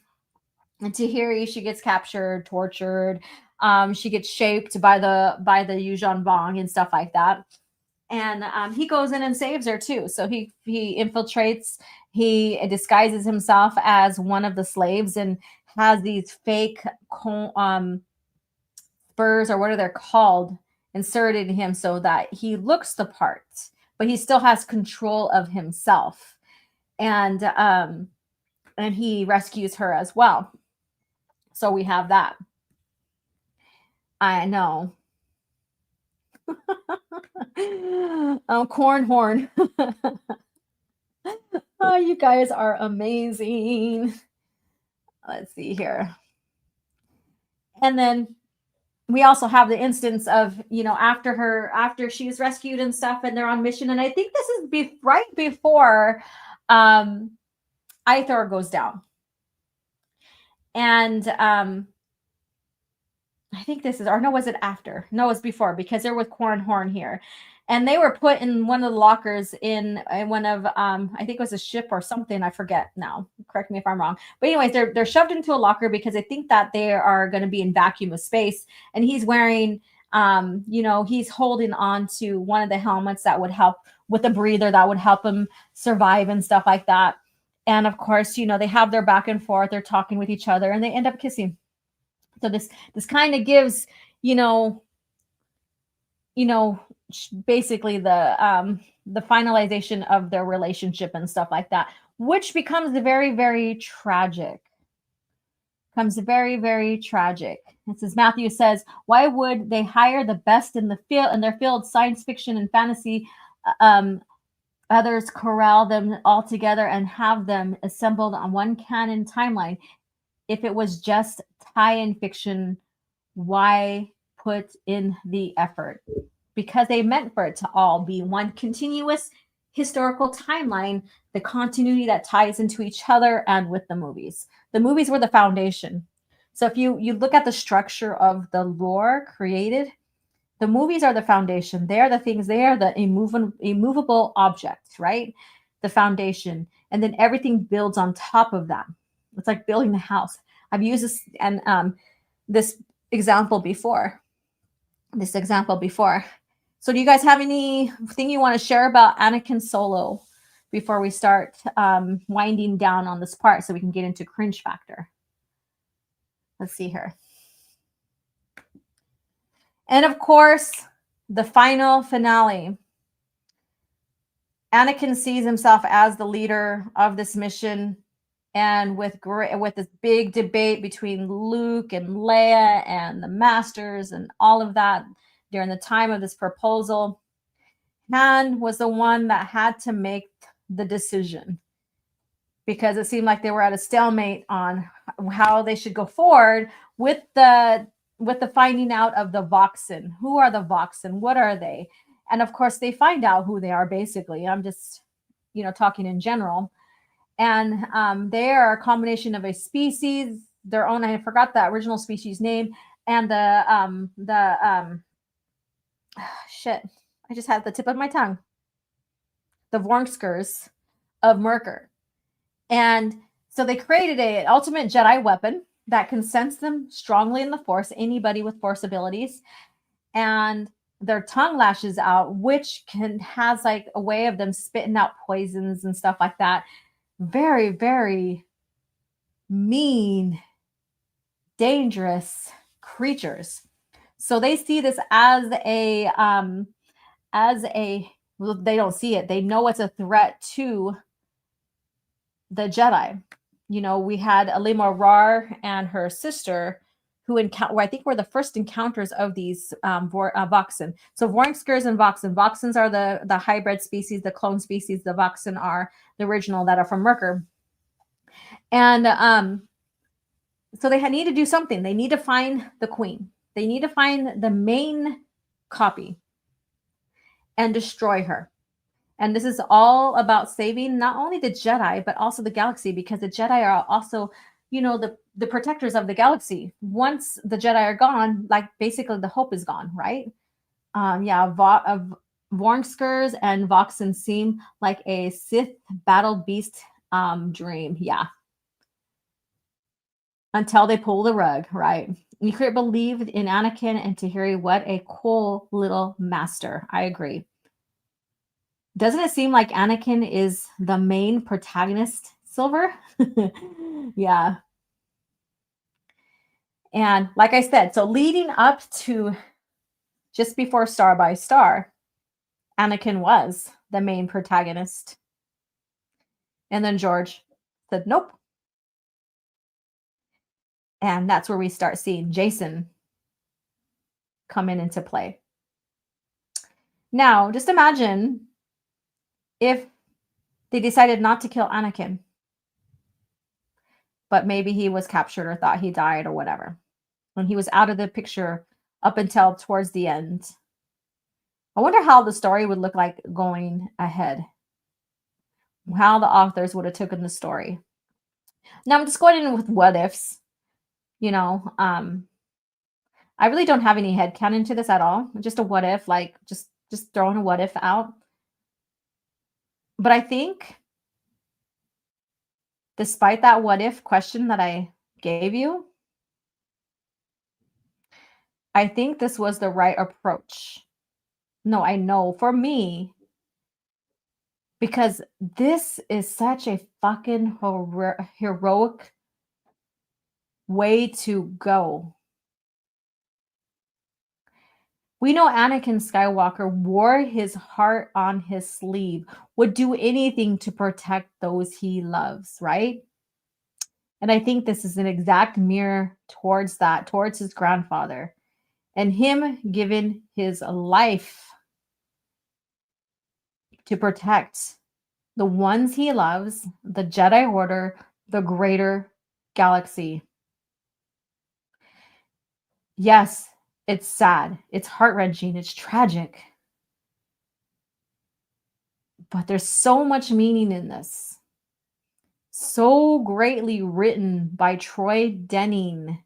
And yes, they all collaborated under Lucino, who was brought in as a project manager, I guess you can say. So any stories that were being brought and produced in New Jedi Order was overseen by Lucino.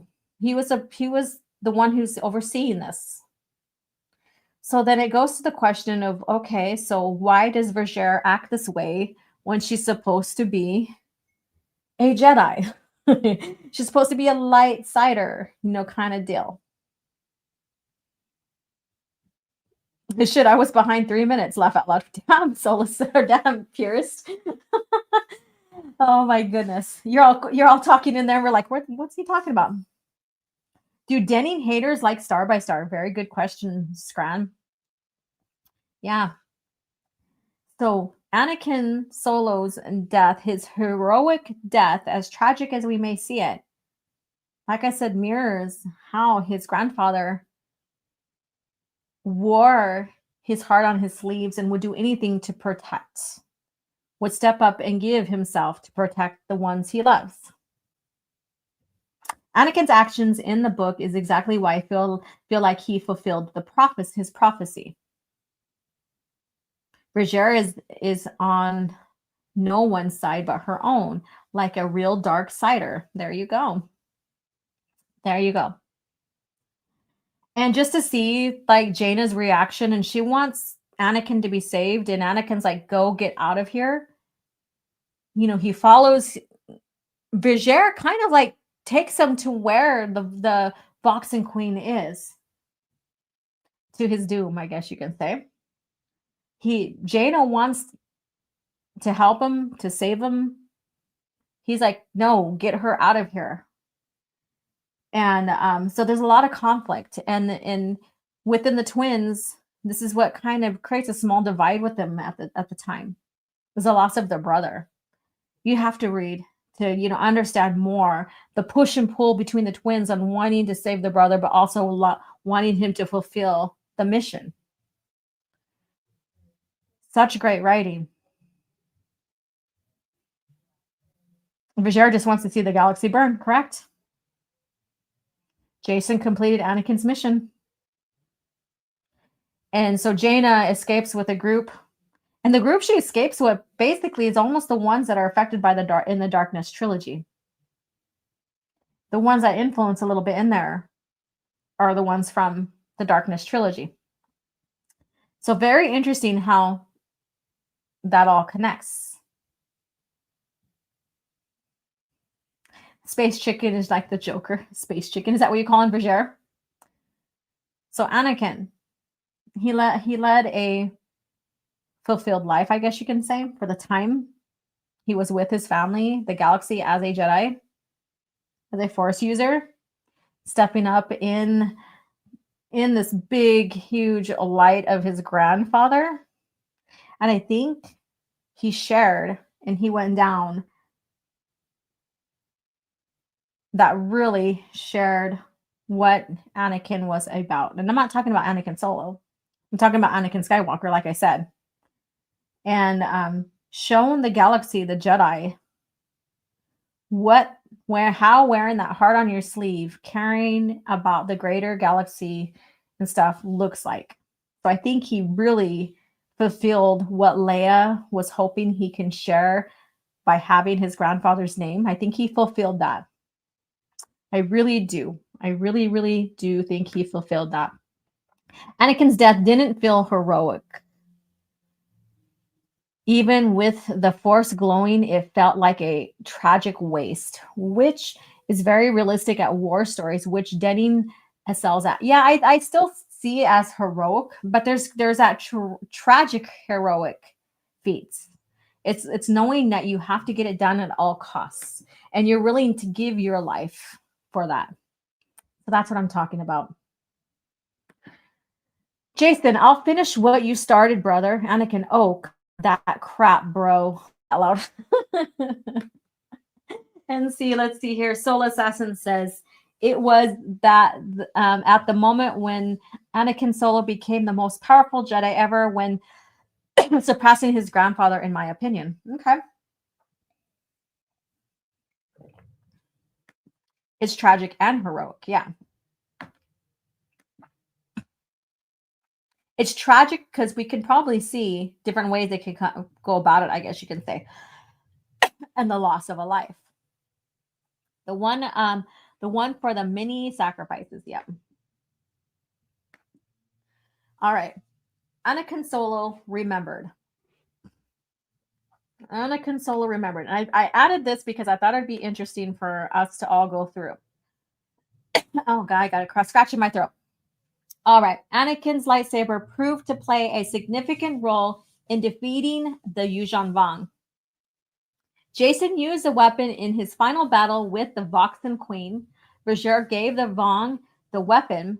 Nomenor gave it to Jason in exchange for him converting to their religion.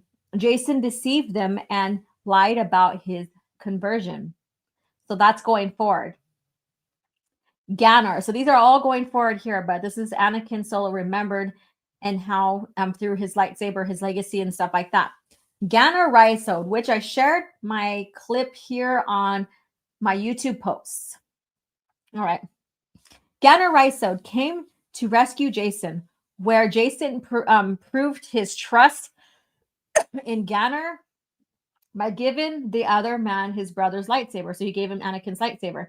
He used the lightsaber to kill hundreds, perhaps thousands, of Yuuzhan Vong, while Jason sabotaged the Yuuzhan Vong's Yuuzhan Tar's world brain. Rhysode was eventually killed when he used the Force to bring down the ceiling of the well of the world brain, which had formerly been the Senate Rotunda. So there you go. So when Rhysode had his last stand, he was using, when Rhysode made peace with himself, basically, Rhysode's story is another story to really pay attention to, because there's this character arc going on there too as well, this wonderful character arc. And he used Anakin's saber during his last stand. That is such a phenomenal bit there as well. After the lightsaber was used by Supreme Overlord Shimra for his duel against Luke during the recapture of Coruscant. Luke pulled Anakin's lightsaber to him with the Force, then decapitated the Dread Lord with the two lightsabers, so his and Anakin's. So Anakin's sword ends it all too. Still, Anakin's sword kills the Voxen Queen. And Anakin's sword is used in these little pivotal moments that we have here that I shared, and helps end this conflict in a way through his uncle. Let's see here. Anakin Solo, look at me, Grandpa. Look at me. I'm the chosen one now. Anakin, that's my boy. Let's see here. Did it click? There you go. Not the one I was going for. Anakin Solo, look at, oh, that's the wrong one. Where's there? Here it is. It keeps jumping on me. All right. So I think I need to go through Star by Star a second time, because it's so much. It does. I'm telling you, it's packed. It's a great story. It's a great, it's a phenomenal book. But yes, there's a lot to digest in it. A lot. Luke's duel was epic. That would have been a great scene in a film, not from Disney. I agree. All right, let's see. Is this my last one? No.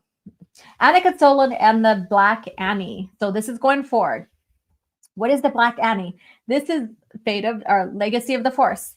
Modified Imperial 2 class Star Destroyer. So Jason taking over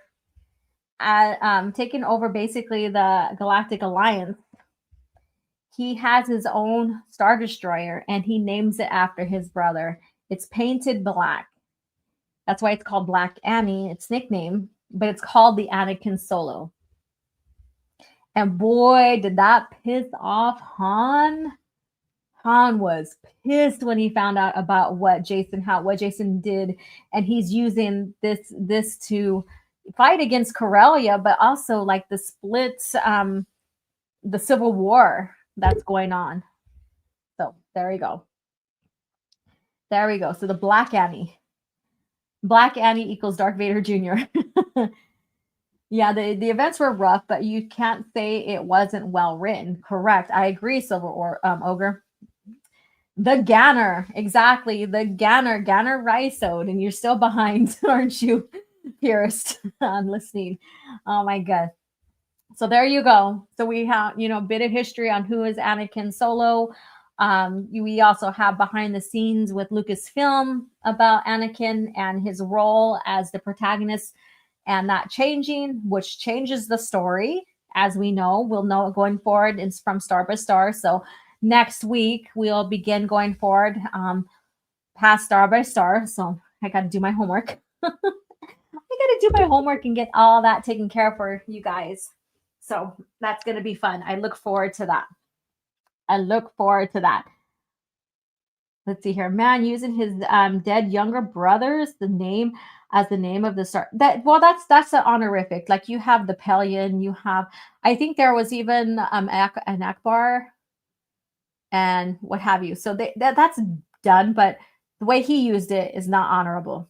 Not honorable. That goes against what Anakin probably would not want of his brother and stuff like that.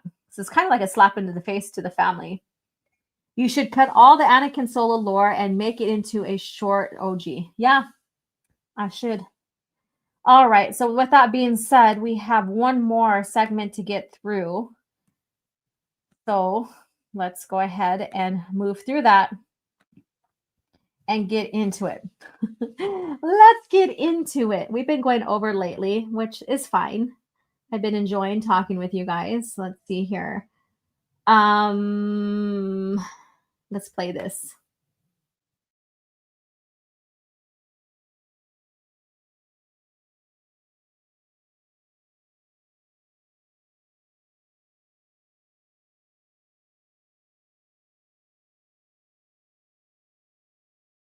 That's just a rumor that has kind of crawled up through fandom for years and years and years.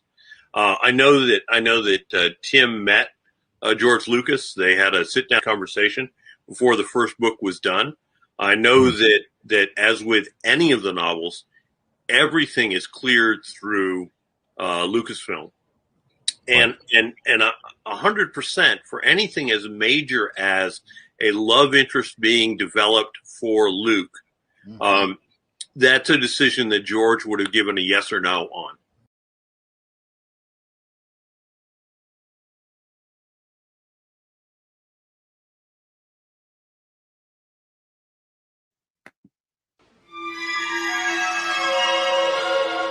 So uncivilized.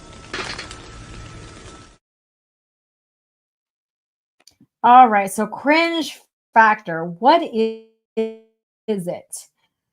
So contribute again. Excuse me. Woo, okay. What happens when I don't? What are you doing here? Okay. So Screen Rant is a contributor again, and this is by Molly Brazil or whatever that last name is, and I probably said it wrong. It happens. Star Wars reveals a dark secret of the Republic that could have lost them the Clone Wars. So think about that. Star Wars, so this is Disney Star Wars, reveals a dark secret of the Republic that could have lost them the Clone Wars. Well, first of all, when did they win the Clone? Oh, I hate when that happens. When did they win the Clone Wars? That's my question. When did they win? Could have lost them the Clone Wars? So what do they mean by this? What does this mean? Let me see what you guys are saying.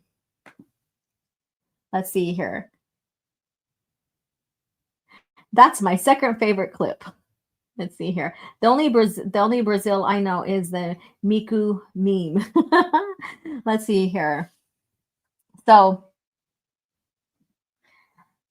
what do they mean that there was a dark secret that could have lost them the Clone Wars?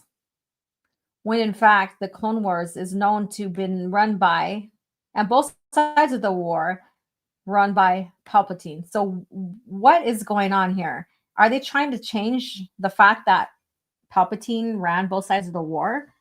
No, I only browsed through this, so you're going to get probably a more in-person reaction, first-time reading reaction, even though I just browsed through this. So you're going to get that going on here. Not everything is as it seems in Disney Star Wars, and as this new story is based on Disney Star Wars, The Bad Batch proves the Galactic Republic contained many more secrets than we ever realized. So the Galactic Republic, so the Republic. The Star Wars prequel trilogy unveils how Palpatine orchestrated the Clone Wars to rise to power, and he wasn't alone in that effort. He was alone in the effort. Basically, he's the one that was the mastermind. I don't say alone like he didn't have any help. He had help, but he's the only mastermind. That's what I mean. As it turns out, however, those two swore themselves to the separatist cause. Wait, what? As it turns out, those who, okay, I said those who swore themselves to the separatist cause were perhaps more capable than he realized they could be. Okay, so they're saying could have lost Palpatine to the Clone War. It doesn't matter because if the separatists would have won, he would have still won. The Republic side, in a sense, like we know the Republic didn't win the war. No one won the war. Palpatine won the war.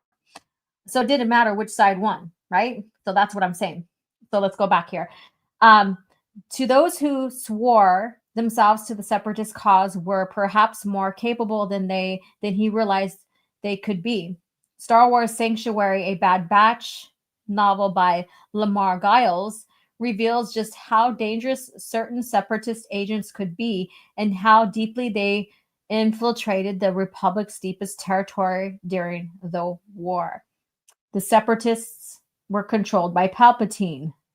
2, by the Dark Lord. He controlled both sides. So what are they trying to say? That these guys were on their own and it wasn't orchestrated? Both sides weren't orchestrated by Palpatine? Do you see what's going on here? To Palpatine, this war was a win-win. Correct, Lucas Garrison. So I don't know what Disney or this author is trying to allude to or show or share, or maybe they don't understand. Palpatine's empire is inevitable. Yep. If the Sith won, Sidious would have betrayed them too. Yeah, he has control of both sides, except in TCW, where Republic always wins against the Separatists, right? When you get into the multimedia project, like again, I'm going to point to one of the biggest tragic event, and that's the Battle of Jabim. All right. So, and it put Anakin in a very awkward situation as well. While it wasn't exactly uncommon for separatists, the separatists paid operatives to make appearances behind Republic lines, even on planets like Coruscant. Sanctuary reveals one spy who claimed quite a devastating stake against the Republic Senate itself. The spy, known as Saiho Gala, worked as a senatorial aide for Senator Tanner. I don't know who these guys are. So basically, separatists have spies. Now, if they stuck true to George's story, then they would know Palpatine, they would have been controlled, or Palpatine would have access to the details that and everything the spy collects, right? Because he was in control of the separatist movement, because who was the general of the separatists? Who was in charge of the separatists? We had Count Dooku and General Grievous, both in control of or by Sidious. And if anybody was going on their own machinations against, they would have been killed. They would have been killed. So what's going on here? So are they trying to make it look like Palpatine didn't have control of both sides? That's my point here with this cringe factor. Let me see here. I don't even get it because TCW, the Republic always win. Yeah. Yep. There's no consistency with that, right? No consistency. This remembers me of Filoni claiming that the Trade Federation was not part of the separatist movement. That dork. The Trade Federation was part of the separatist movement. Oh my God. That was a formation of the separatist movement too, as well. There's that whole history behind there. Created by George himself. Yeah, Palpatine played 4D Dejarik. Yes, he did. The Sith are jobbers in TCW. Palpatine, I'm playing both sides so that I always come out on top. Correct. They want to make Palpy look good. Laugh out loud. Communism is bad for the brain and the soul. Palpatine was not a chess piece. He was the only player. Correct. And how you guys doing, Nerd Migos? How are you doing, Vato? Hey, got Soul Assassin and Nerd Migos, my Vatos. I'm gonna play this clip. I do it now and then. And so this goes to all my Vatos in the house. Let me see, where is it at? I did not take it off here, did I? Here we go. Hey, this is going out to all the homies. Yeah. This is for the raza.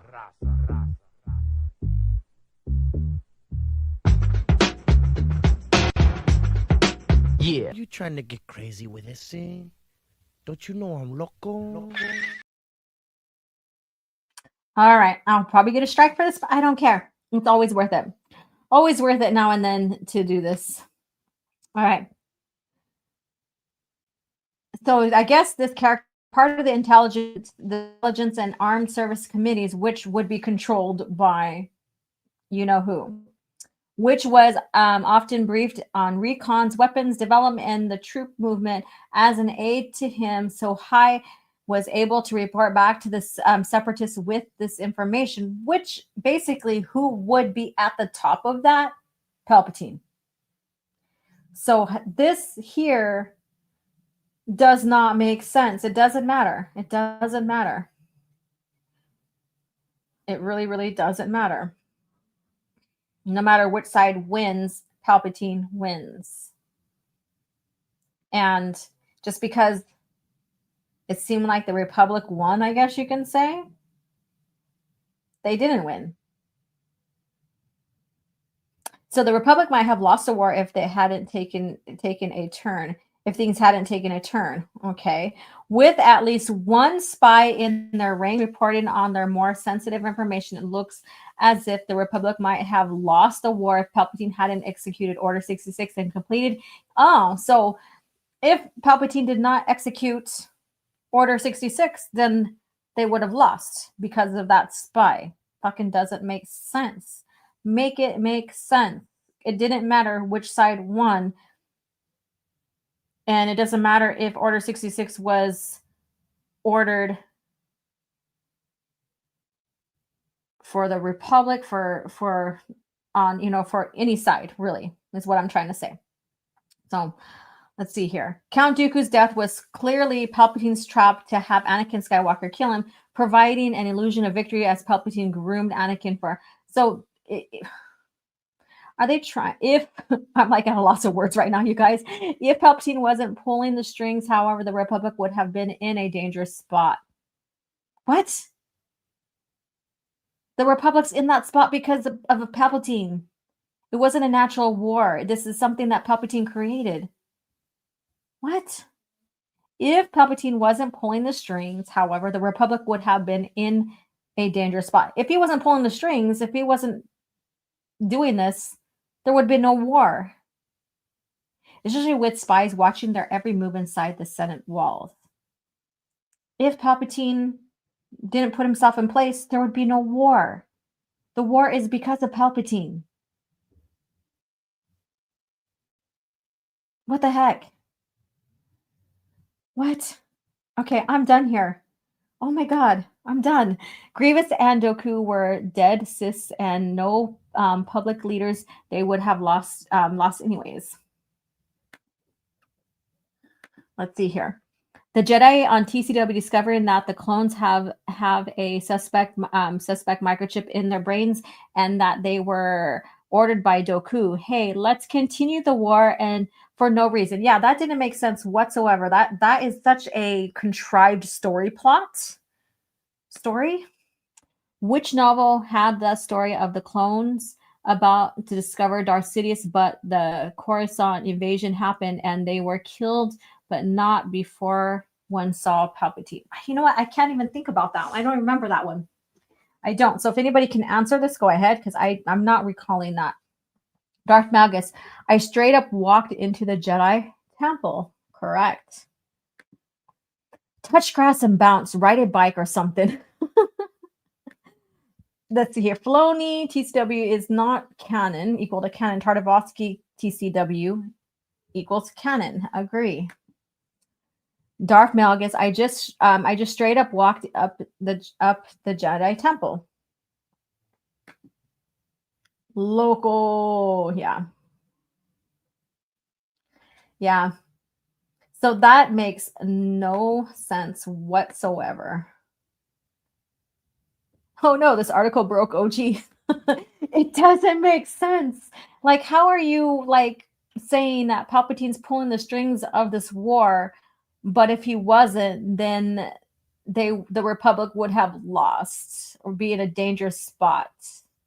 Palpatine's the one that orchestrated everything, even the blockade of Naboo and the Trade Federation,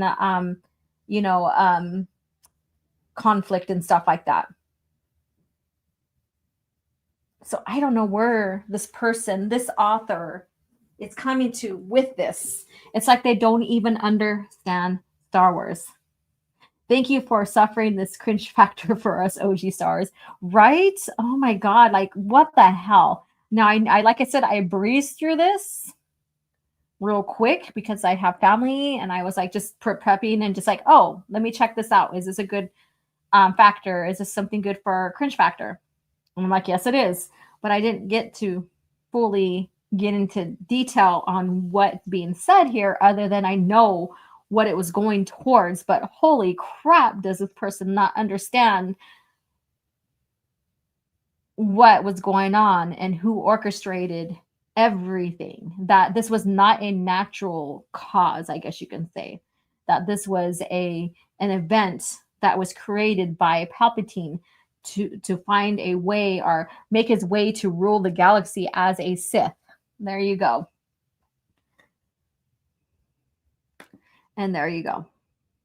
Well, Palpatine and Plagueis. Yeah, Plagueis is the one that helped set Palpatine up, and Palpatine took advantage and killed Plagueis. And yeah, so yeah, not purposely leaving Plagueis out, but I'm just saying, like, in general, Palpatine's like the main player here.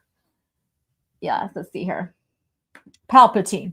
The clone army was damn expensive, but let's double the cost by making a bio microchip to even see every single clone to laugh out loud.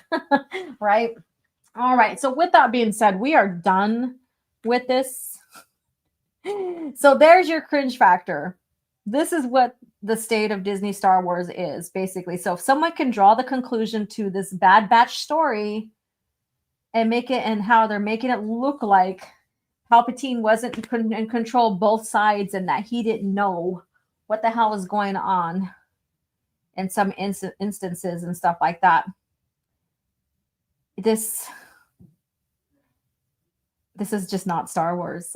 Disney is not Star Wars. And those who praise it and say, oh, I like some of it and some of it I hate, but then praise and want to protect George Lucas from us EU elitists and stuff, they don't care for George. They're supporting something that goes against George Lucas, right? And against the story that he created, how Palpatine was an orchestrator between both sides of the war and stuff like that. So there you go. And with that being said, let's play one more clip and start winding this down so I can go and get myself ready for the day, because I'm hanging out in pajamas right now. I changed my shirt. I'm wearing a Star Wars shirt, but I'm hanging out in my pajama bottoms, talking here with you guys, having a good time, and I got to get myself ready for the day. So let's see here. Let's play this. As it was explained to me by George Lucas, even when he becomes Darth Vader and even when he's fully immersed in the dark side, he is still the chosen one. Hayden is Anakin Skywalker, and he knows this. So to have them bring all that knowledge, and it's more than knowledge, it's more instinct and emotional. They just know what feels right for their characters. It's invaluable. It's a very meditative process for me. Sometimes my mind wanders, mostly about the scene we're about to do. the difference between Anakin and Darth Vader, and is Anakin completely gone or not? He is fully Darth Vader, he's fully consumed by the dark side, but I like to believe that there's always a little bit of Anakin still in there. A little bit of Anakin still in there. I just love how, you know, he points that out. Like, yeah, he is Anakin as Vader, but the only one that can really bring him out of that state and find that redemption. And it goes all about love of family, right? Because he falls for the love of family, wanting to save, and then he is redeemed by the love of family, his son, and then also knowing that he does have a daughter as well. So that is a great, you know, tragic hero story. The tragedy of the rise and fall of Darth Vader. Yep, exactly. And with that being said, thank you guys for hanging out, having fun with me, talking about Anakin Solo, you know, about Lucas Facts, Book of the Week, joking around, having fun. What a great community you guys are. And I appreciate every single one of you guys. So again, channel members, the 17th, the book club will pick up again, book 4 of Young Jedi Knights. For those of you guys that are considering becoming a channel member, do it. And then you can go and listen. And they don't take long to listen to, but books 1 through 3, if you haven't read them before, or if you have, then basically you're just picking up kind of like a re-listen to. So picking up on 4, perfectly fine. Alora, the toxic elitist. Yes, I am. I'm very, very toxic. Gatekeepers Alliance. Gatekeepers. Great stream. Gatekeeping. Real Star Wars. George Lucas era. I agree. I agree. So join us for the book club. You still have time, and love to see you there. So the 17th. And I believe Casual Rage is happening tonight. I would go to his Raging Rhino's channel to find out. So check that out. I don't know what his topics are, what's going on. And I don't think anything Friday night is happening. I'm going out with a couple of my friends for a birthday dinner, and we're going to a reception on a new Star Wars exhibit, not Star Wars, art exhibit happening in the town next to us or city next to us. So they're taking me out for my birthday before I get busy with my family and stuff. So busy weekend. So no book club, and I shall talk to you guys later. So see you next Thursday for CAF chat. You guys are amazing. We are moving on past the Star by Star timeline. So stay tuned for that, because it's you know, like, we've been through a lot through this new Jedi Order conversation. We're still going to get into some more. So stay tuned for that. So with that being said, we're going to close with this. Let me see if I can find it. Ever since they updated these, I have a hard time locating where everything is at for the new arrangement they have of our clips and stuff. Where is it? Damn it. I'm over here struggling. Where is it? Here it is. Here we go. I had fought the worst of all wars and witnessed the redemption of evil. I have seen balance restored to the Force. But order can turn to chaos, as it did when I was born. Now, with my loved ones and my loyal allies, I face a new challenge unlike any before. And I'm not sure at this time we can win. Star Wars Vector Prime by R.A. Salvatore, the first novel of the new Jedi Order.